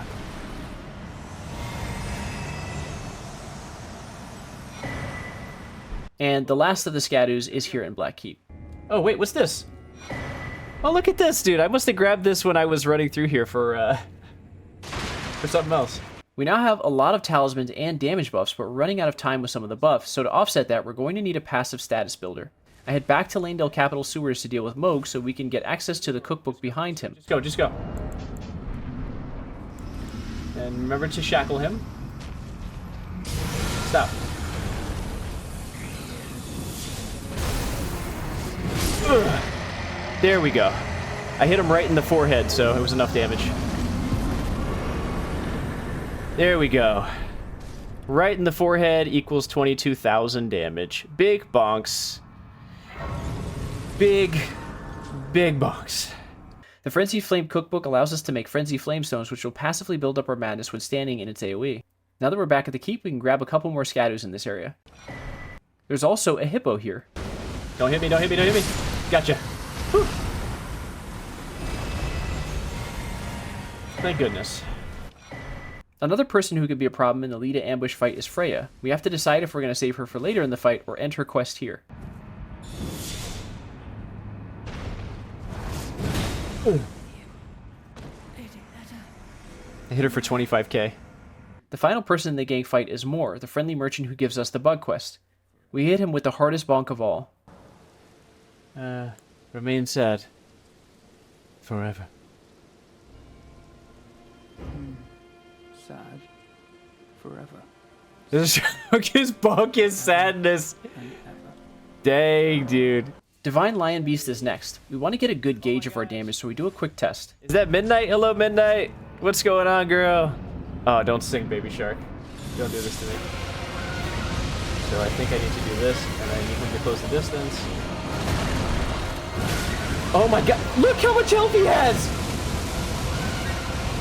22,539, so we definitely have the damage. We just need like a hair more damage. We're a hair from finishing off Divine Beast, so we attempt a Talisman swap for a little bit more damage. Getting past his Fog Breath is a little annoying, but fortunately, Divine Beast makes it easy for us. He's on the floor, keeps screwing me up. Okay, let's go through. Swap this to fire. He's gonna try to jump. Okay, he's just gonna walk towards me. Okay, I'll take it. It's free, I'll take it. If you want me to stab you in the face, I'm fine to do it, bro. After Divine Beast, I realized that you can hat swap without losing the damage buff from the hat that procs it. That gives us even more damage potential in the next boss, Golden Hippo. We're gonna do it as we're walking towards him. Big bonk hammer time. Oh, he missed. Big hit. Oh, damn. 30,000. What was that, 900? Dang.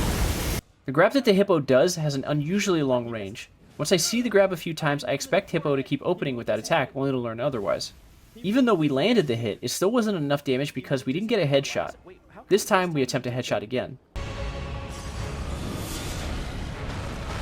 Okay, so that's the grab. Now we hit him. Ugh. I still didn't hit him for enough. It only hit him for 32,000. Since we still don't have the damage, we're going to add poison into the rotation, and we'll have an additional 7.5% from Poison Hand.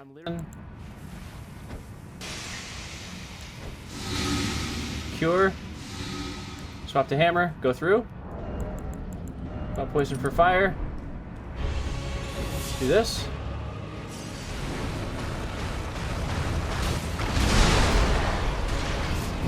Ugh.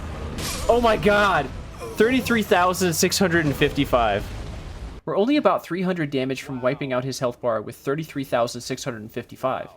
Thinking about potential for more damage, we head down to Jory to see if we can get past him and grab the Madness Talisman. Jory is weak to fire and slash, so we attempt to catch him with a backstab using the weapon that has both. 2, 3, 4, 5. Hit him! Do we have time? It was nothing, dude. It was nothing. As the damage is only about a third of what I need, I switch to the tried and true bonk hammer. The big issue with Jory is that he almost continuously attacks. He even has a different set of attacks that he uses if you're right next to him.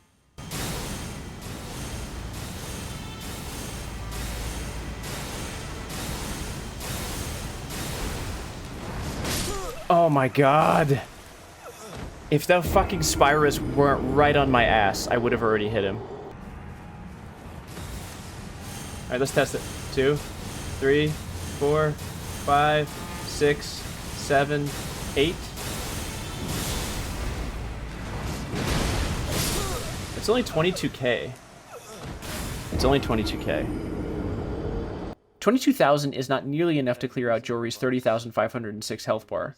Thinking about maybe buffing inside of the arena may allow our buffs to last through the hit, we quickly realize that the Spyro attack is going to make that nearly impossible.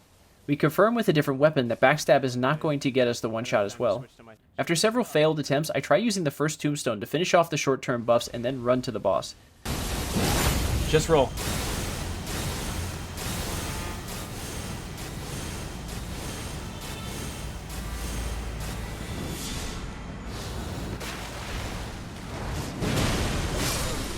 That's 27k, 27.5.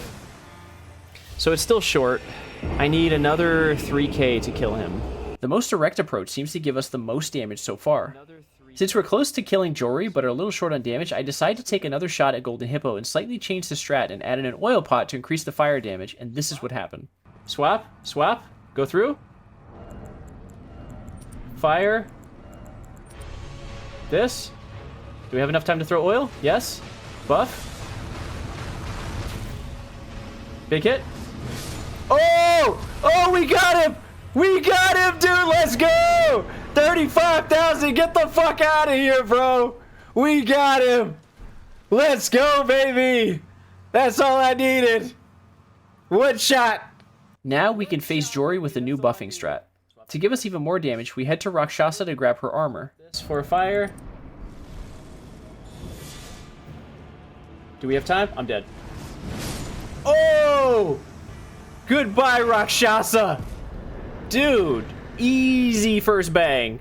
Easy. Goodbye, Rakshasa. I'll take all that. Thank you so much.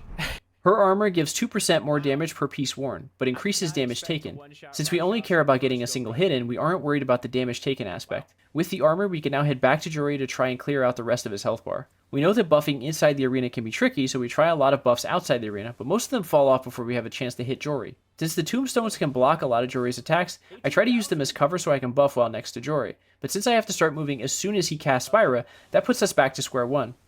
I do make a very important discovery here though. Spyra does not require you to run away to avoid the attack. You just need to slightly move outside of the small AoE that spawns underneath you.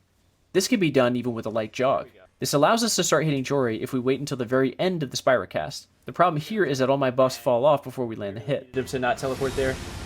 Oh well. I really needed him to not teleport there, but that's okay. Since we seem to be hitting a wall, I venture into Bellerot Jail and decide to smush demi-human Ons.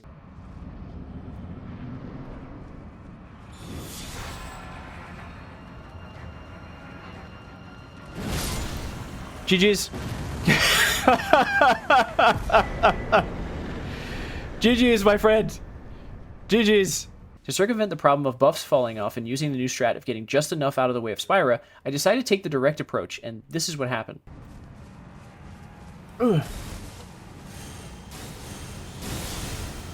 3, 4, 5, 6. Oh! I get him? Did I get him? Come on, give me the soul.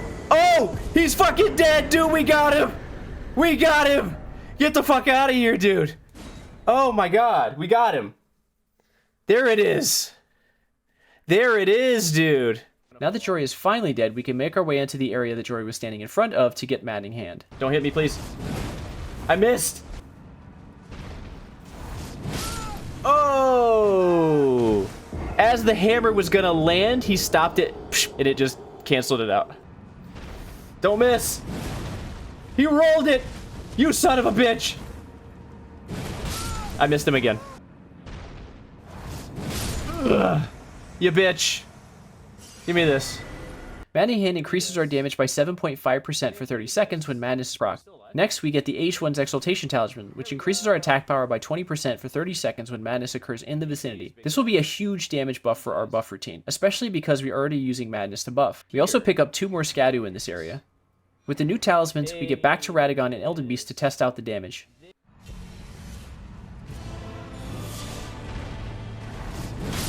Okay, there that goes. I'm gonna proc Madness one more time.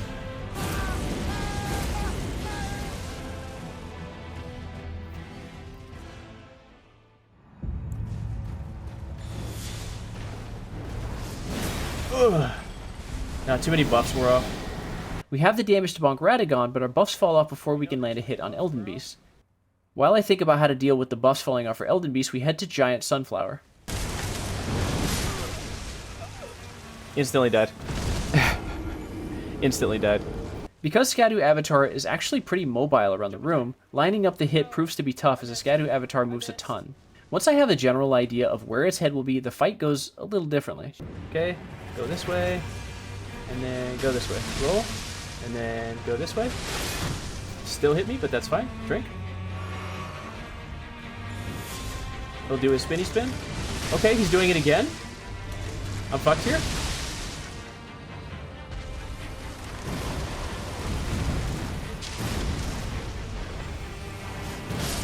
Got him. Okay. We need a reference point, so let's do this. Okay.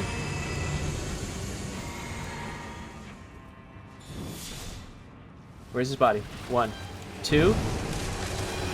He's gonna swing. Oh, I missed him. I gotta be closer, okay?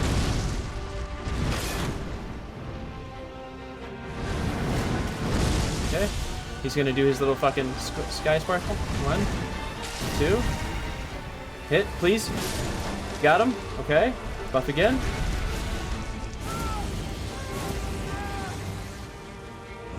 Okay, drink.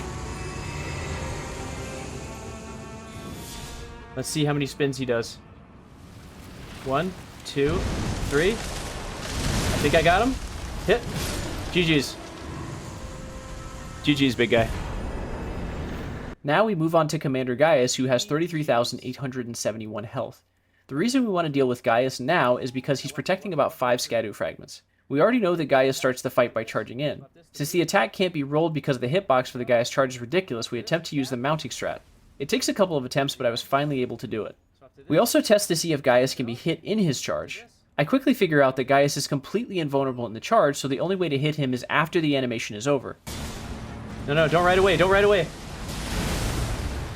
33,338. 33,338. We are less than 500 damage away from a complete one-shot.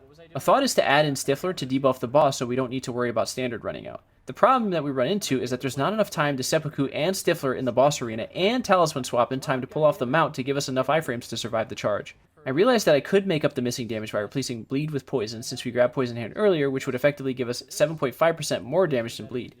The only problem is that I'm getting tripped up by all the players writing on the ground, so I'm not able to swap weapons. 2. Cure. Okay. There's a message on the ground again. God damn it. No? No, it's too late. There's a goddamn message on the ground right in front of the door. I couldn't swap. Damn it, dude. After going back into the main menu and turning online play off, now I'm ready to land the hit with all of our buffs intact. Just so I don't turn my brain to mush again while trying to land this hit, I head over to deal with the Knight of the Solitary Jail.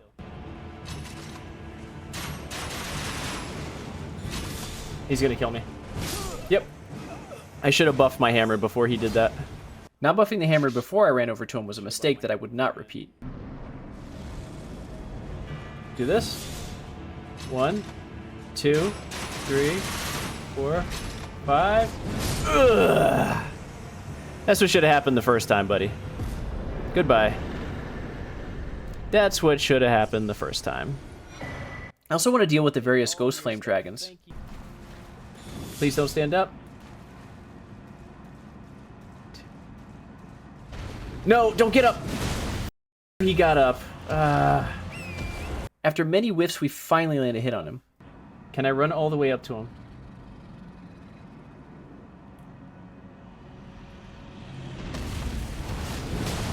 Oh my, look at his health bar! Come on, 31,377. Come on, dude. We're just short of finishing off the dragon, but it's not the only time it'll happen. Roar? Ugh. 31,404. After some very crazy sneak strats and realizing that I could get 2% more damage by switching my hat before I land a hit on him, here's what happened. Way. Stab. Swap. Take off sword. Swap to this. Swap hat. Okay, we're going. He sees me. What's he gonna do first? What's his first attack? Got him. Got him. GG's, big guy. 33,000 and some change. Whew. With our confidence restored, we head to Gaius to take another shot at hitting him. It's been a while since I've actually hit him. Here, flag.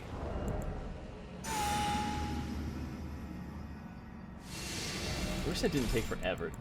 Here we go. Go through. Stabbies. Gaius! I come for you!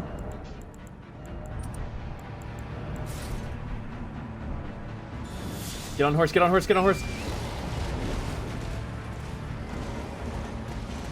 I'm hit. Oh! Did we get him? Is he dead? Give it. We got him! GG's! There we go! I guess that's it.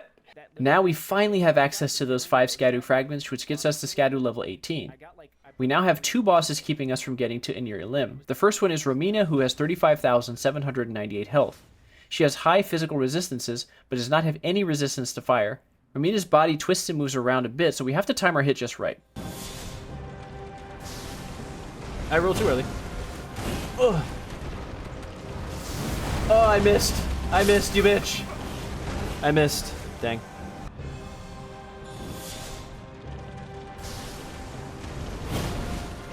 Shit. Oh, okay. I only hit her for half her health.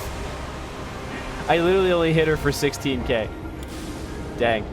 We only managed to do just under half her health. Another option is to try the new counterattack based deflecting hard tier. Let her run up.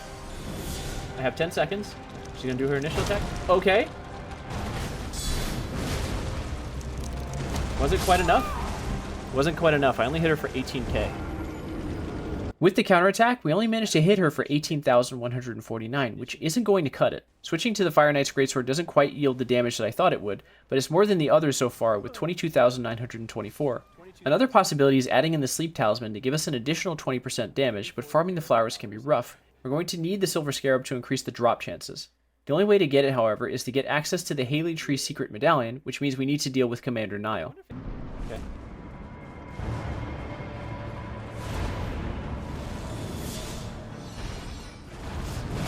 My health was still too high. I didn't get the 20%. My health was still too high.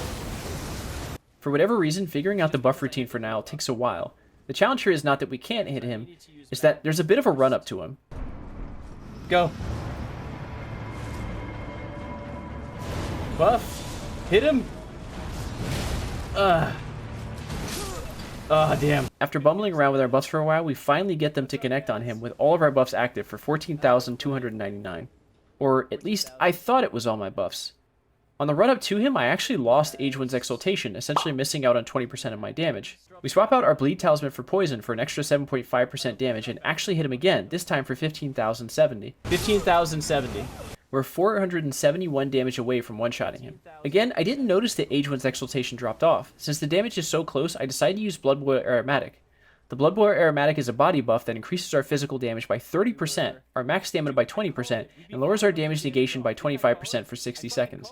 It's 5% stronger than Howl of Shabriri and lasts about 15 seconds longer, but the reason we haven't used it up till now is because it takes forever to farm. However, adding in this to our rotation should give us the damage we need, and here was the outcome. Go. Is my health low enough? There it is. It's low enough. Can we get it? Oh, there's the magic. Does he die? He dies! Let's go, baby! Let's go! It's done. With Commander Nile out of the way, we can grab the left side of the Haley Tree Secret Medallion. With both halves of the medallion in hand, we can activate the elevator into the Forbidden Lands to get the hidden path to the Haley Tree. Here is where we'll grab the Silver Scarab. We might as well smash the boss while we're down here. Now that we have the Scarab, we can get whatever materials we need to be looted easier. Next boss up is Rolana, Twin Moon Knight. Our first attempt did not go well.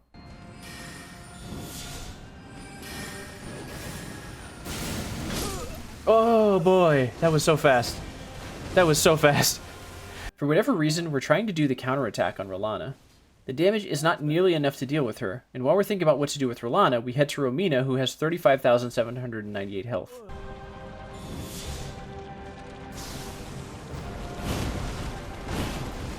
Ugh. 30,601. 30,601 puts us about 5,200 damage away. The missing damage is again not being able to maintain Old Lords.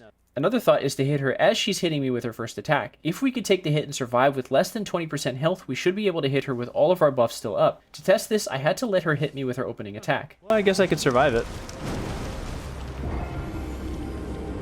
I have just enough health to hit her, and I should survive her opening attack. With that, we proved that it's possible, and once I actually managed to not screw up my buff routine, and she does the right weapon attack instead of the tail swipe, this is what happened. Swap, swap, go, go, go. Buff. She's gonna do something. Oh, there it is. Yahtzee. 38,000 damage. Next, we head to Smush Dryleaf Dane just cuz.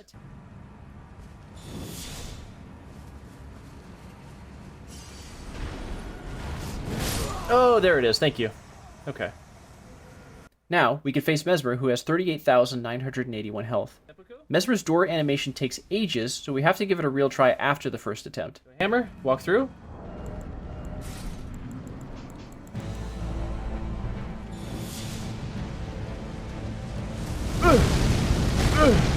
Big hit, big hit, big hit! 23.8. Ah, I didn't do the red feather. That's what I forgot. We only hit him for 23,683 health, so we're missing about 15k damage. With the new buff routine, I grab a respec to get more damage and head back to Elden Beast and Radagon. Too close! Okay, there's the damage. Is there any buffs that I can throw now? Except for this. Alright, I just lost Madness. Okay, so Madness is a bit close. I'm too far away. I'm too far away. Ugh, I missed. Damn. Well, if he kills me now, it's fine, because all my buffs already wore off. Radagon's no problem to deal with, but dealing with Elden Beast, however, is an issue because of all my buffs continually dropping off. While we're figuring out what to do in Elden Beast, I head back to Mesmer to see if we can crush his health bar. My first thought is to hit Mesmer with a counter hit so I don't run out of buffs while dodging his first attack. I only hit him for 24,140 damage, almost 15,000 lower than I needed. Because our health wasn't low enough, I didn't get the buffs that I would have gotten from being below 20%. Once I actually managed to get another hit without bumbling through the menus, we only managed to hit for 27,651. Still not enough damage. After tons of farming, I finally have enough materials and add a new buff strat to add in Poison. With the new buff, we hit Mesmer for 34,080. That puts us just under 5k from one-shotting Mesmer. We need about 1 or 2 more buffs to clear out his health bar. Adding in Poison Hand and Mushroom Crown effectively giving us an extra 17.5% damage, we try again. Poison? Buff? No, don't double buff. Oh! Oh! How much did I just hit him for? I think I hit him for 40,000. I will not suffer. Our Lord. How much did I just hit him for? Get this out of here. We're gonna go past this scene. He's dead! He's dead! Come on, baby, give it to me. Give me the soul. Die, die, die. Stop giving your speech. Die. No, he didn't give me the soul, dude. I actually managed to hit him for 40,300 damage. The problem is that Mesmer's dying dialogue is so long that even though I killed him, he outtalks my dying animation. The good news is that now that we have the damage, we just need to figure out how to survive his stupid long death speech. The bad news is that because we were robbed of that victory, I'm now out of resources to make another Blood Boil aromatic, which means hours and hours more of farming to get enough materials to actually try the strat again. Put my hand in the air and say some bullshit that doesn't matter. After hours of farming for materials, we attempt Mesmer again. However, making sure I have enough health to actually survive his speech proves to be a challenge as I drop again. I died too fast. And again. Do it. And again.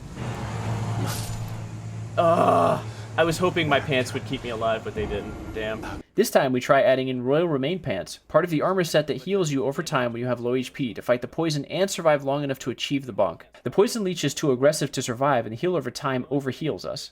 One solution is to use a rune arc to give ourselves a little bit more health, but our health is too high for the low health damage buffs. I think about lowering my health just a little bit so that when I start the buff cycle, my health bar will be slightly higher than before, but not full, and this was the outcome. Walk through. Poison. It should have my health low enough. Start the bonk. Got him. Drink. I survived. I survived. Yes. That was the alchemy. Goodbye, bitch. Hurry up and die.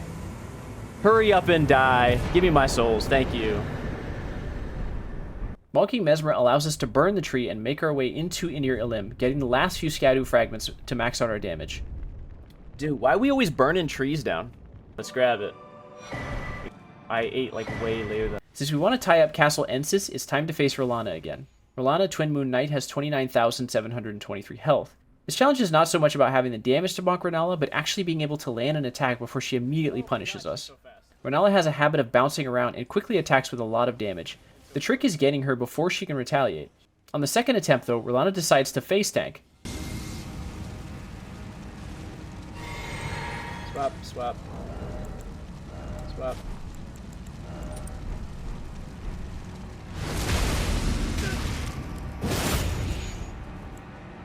Hurry up, go.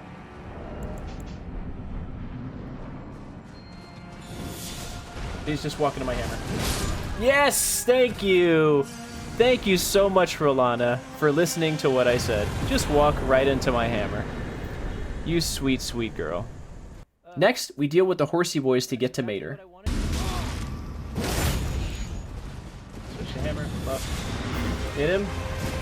Ugh. Get out of my face. Get the hell out of my face. Ugh. Goodbye.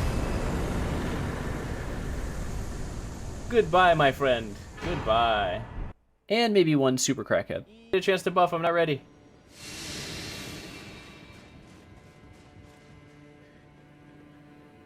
What are you doing down there, you silly Billy?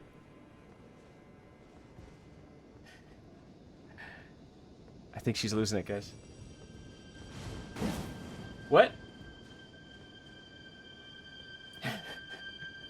I think I may have broke the programming. I wasn't supposed to come back to the ladder. Let's try that again. Let's hopefully I can hit you this time. There we are. Yahtzee. Now we're ready to fight Mater. Mater, Mother of Fingers, has 43,296 HP. Let's see how this goes. Okay, here's when she fires. Oh my god, she's so far away, dude. She's so fucking far away. That's gonna be a problem. The distance we start away from Mater and how far away she starts attacking is going to be a problem. We're going to have to figure out how to close the gap without dying and how to maintain the damage buffs long enough to get there. There is a silver lining with Yulin Mater though, in that her stomach actually counts as a weak point and offers plus 50% damage, which is huge. Even if some of our buffs fall off, we may still be able to bonk her if we can get her weak spot. Actually, hitting that weak spot can be a challenge though, especially because avoiding all of her attacks means that my buffs fall off before I can actually get a charged attack. So far to go to get to her. One. We can do it. Come on. Oh, she moved. She moved. Dang. She moved.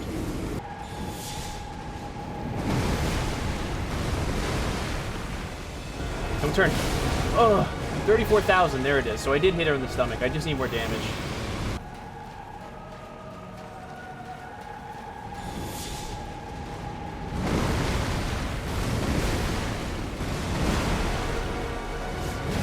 Oh, she turned. She turned. Damn. We're so close now that I just need to make sure that the hit lands while I still have RKR.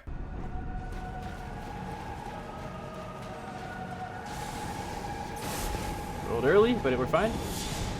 Roll in. Roll out. Big hit. Ah! Get wrecked, Mater. That's the attack I needed. Get wrecked. I'll send you into another realm, baby. I think next up we're going to try Bale. All of the bosses that we have left over now are just, all of them are tough. We got Bale, we got Midra, we got, of course, Radagon and Elden Beast. Radagon we're fine with, but Elden Beast is a problem. And, of course, the Gang Squad, and then finally the last boss in the DLC, which is Consort Radahn. Bale the Dread is a dragon that has 41,612 health. Like Mater, Bale has weak points on his head, leg stump, and bone of his wing. Also like Mater, they're not easy to hit, and we'll have to make the one hit we have actually count. The first attempt does not go well. Poison. Poison again. Hurry up. He's taking too long. Ugh. Only 16k. All my buffs were off by the time he actually came in. We only hit him for 16,721. Nowhere near what we needed to beat him. The next hour or so is pain as Bale continuously smashes us along with a bugged fog door. There we go. Walk through. Walk through, walk through, walk through. What are you waiting for? Walk through. Why can't you walk through? What's happening? Walk through. What just happened? I couldn't do anything. We finally get some good RNG as Bale rushes us, but we only hit him for 22,072 damage. Basically half of what we need to finish off Bale. After rewatching the hit, I see that Madness drops off, but also that Anchor, even though it's technically a pierce weapon, is not strong enough to get the job done. I wanted to retest to see if it was possible at all with Anchor. Hit him! Ugh!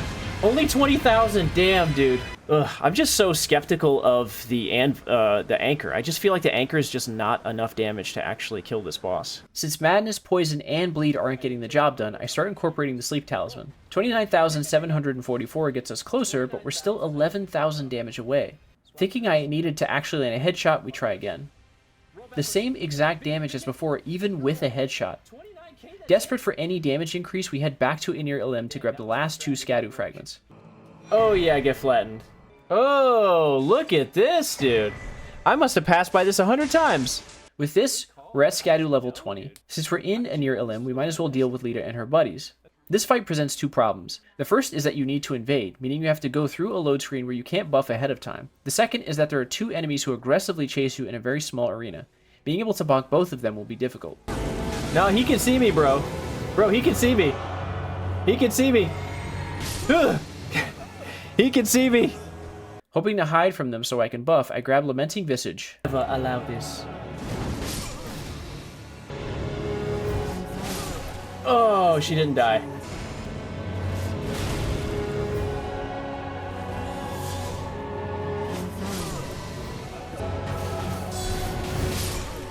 Please.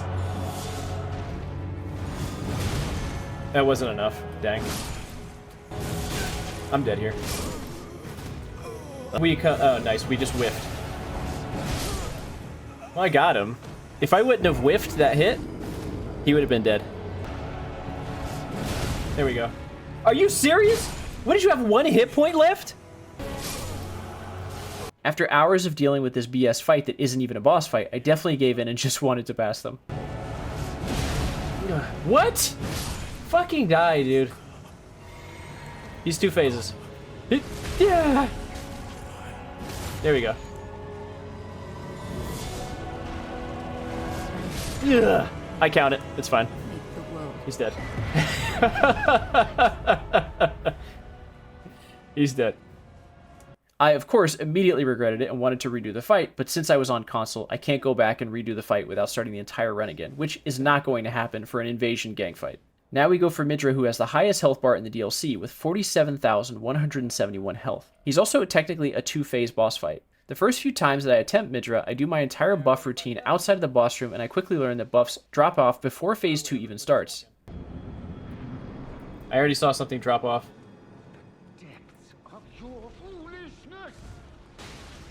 Yeah, my damage just isn't high enough. With Elden Beast and Radagon still on my mind, I decide to head back with a new few buffs to see how we do. After hours of trying to figure out a good routine that one-shots Radagon and maintains enough buffs to kill Elden Beast, I finally managed to get a good bit of damage lined up, but I forget to swap talismans to get the buff from poison and end up not having enough damage. Swap the shield, 2-hand, buff. Oh, I forgot to swap talismans to the poison talisman. Fuck me, dude. I forgot to swap the poison talisman. All of that was correct, except for the swap. Dang.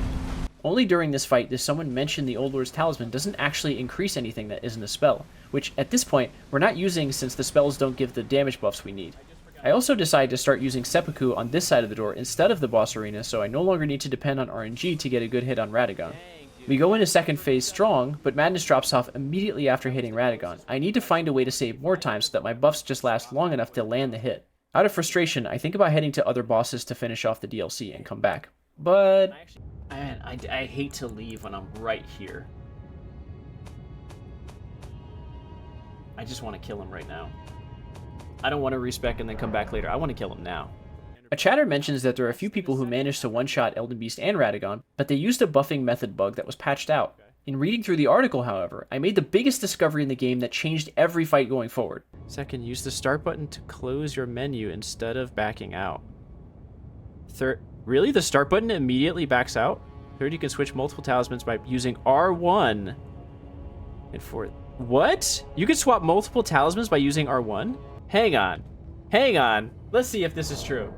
Yes, I had no idea that I didn't need to back out of each talisman to slot the next, nor did I know that you didn't have to back out of each menu. You could just hit the start button to get back to the action. This was a game changer. After another hour of battling old habits to learn a new way of menuing, I finally start to see some results.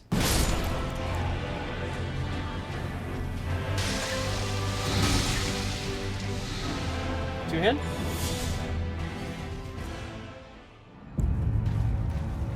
Big hit. Oh, 19,469. Closer, but not quite close enough. We need a little bit more damage, so I think about adding in the blood-sucking crack tier. The only issue is the health leech that actually comes with it. but it would be leeching my fucking health away. One possibility is using Blessing Boon to counter the health drain. Getting the timing to work so that we don't overheal outside of the red feathered branchsword buff, but also don't die early from the bloodsucking crack tier was quite a challenge. Damn. A suggestion was trying to use the Warming Stone that would give me HP regen and the Frenzy Flame Stone for madness buildup during the buff routine. Stab. Drink. Drink. Get ready for flag.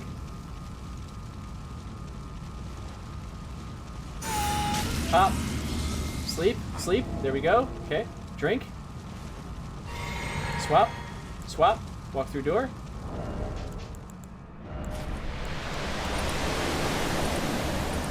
Okay, that's it. That's everything.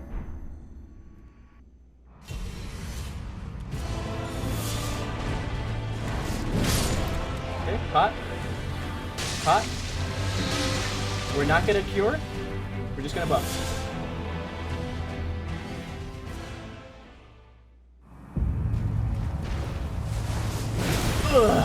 20,722. Our health was a hair too high to get the last few buffs we needed, so we switch out Blessing Boon for Bestial Vitality, which offers a smaller heal over time. After hours of refining an insane amount of alchemy to get my buff routine to work just right, insane talisman and item swapping, and lining up every item and hit without a second to spare, this is what happened. We might get in range. We might get in range.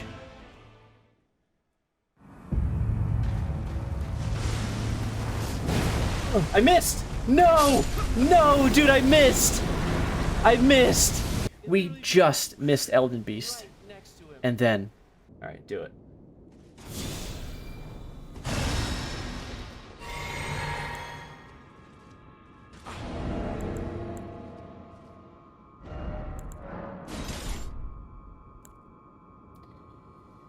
Oh boy. Fuck, I am nervous.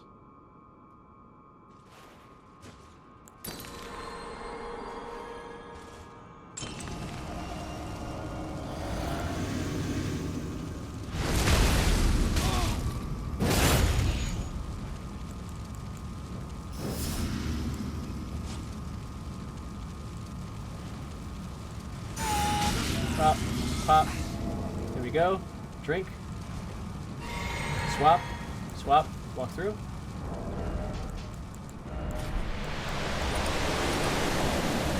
Okay. Here we go.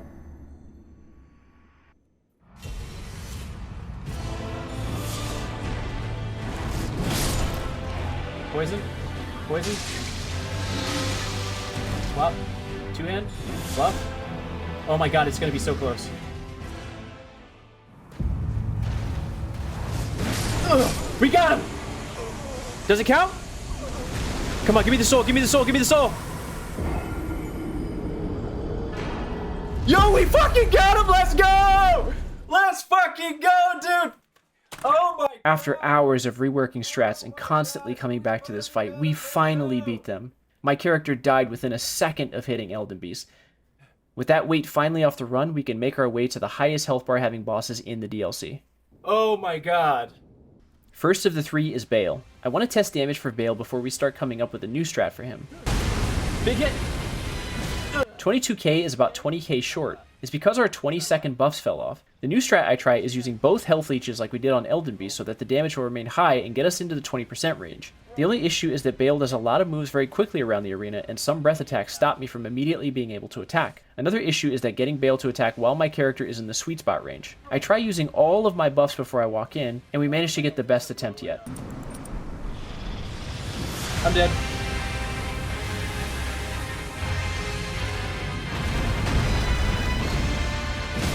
Oh my god, 36,563, okay.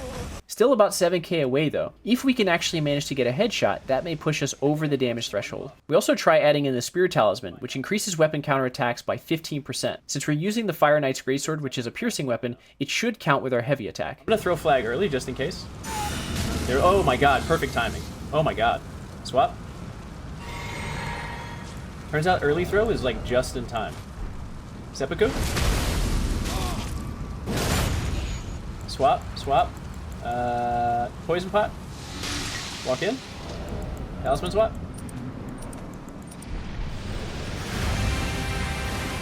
Oh boy. Roll. Big hit. Oh, we got him! We got him!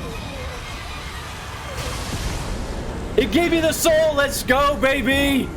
Get out of here, Bale. Get out of here, son. With Bale poked, that only leaves 2 bosses before the run is completed. 2 bosses left. 2 left, baby.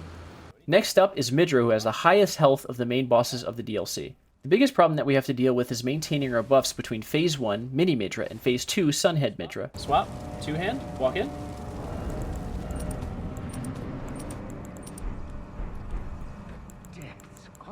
Where is it? There it is. Ugh. Here we go. Buff hammer now. Go in.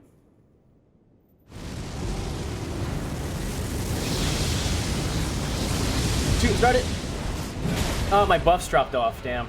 We have no issue dealing with Phase 1, but we managed to get killed just before we hit Midra. When measuring distance, however, I noticed that Midra actually moves towards me before starting his flare attack. Started here. No, still not close enough. Oh, he walks towards me. I didn't realize he walks towards me.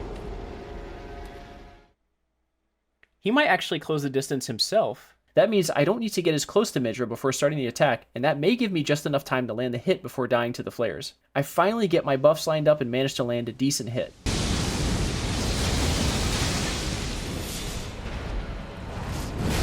Ugh, 27k.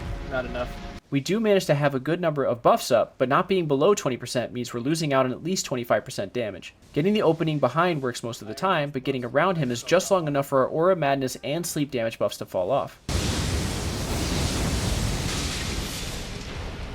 I'm dead. What? 34,000? It wasn't enough? We try a more direct approach, but are still falling short in damage. I'm dead. I missed. Oh, I hit him. I hit him for only 19k? I finally managed to get the buffs and swaps so tight that we get everything ready in time to land a hit in his face, but he gets me a split second before the hammer lands.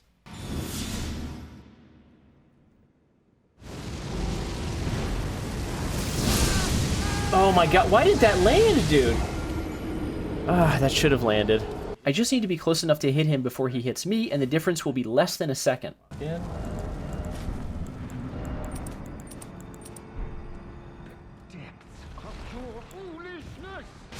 There we go.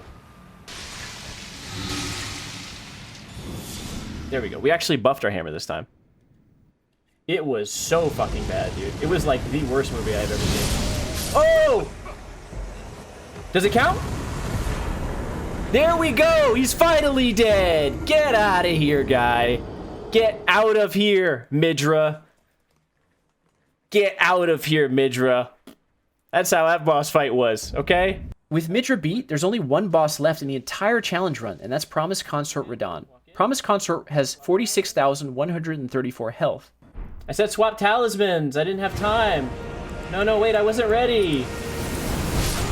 I wasn't ready. I was swapping talismans. I wasn't ready. Our buff routine is a little off, so they drop off just a second or two before we land the hit. What? He did that attack? Ugh. How much was that? We hit for 42,297. We're only about 4k short. To get the extra damage, I throw the Blood-Soaked Crack Tier back on. That means that we also have to stay alive long enough to land the hit, so I have to add a heal over time to combat the health drain. Poison? Poison? Bonk! Swap to shield. 2-hand. Buff. Big hit. Ah! I was just about to hit him. The health trade killed me just before the hit landed. Let's try that again. Just throw it now, just in case. Oh, I still made it. Okay. It's fine. Drink. Swap. Swap. Swap hat. Stab. Swap. Walk through.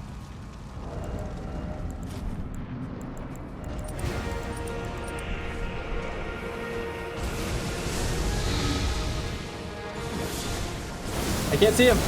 Big hit. Oh. Oh, shit. Did we see that? Did you see that? Was that 50k? I think I die before. I think I die before he dies. What happens? We're skipping.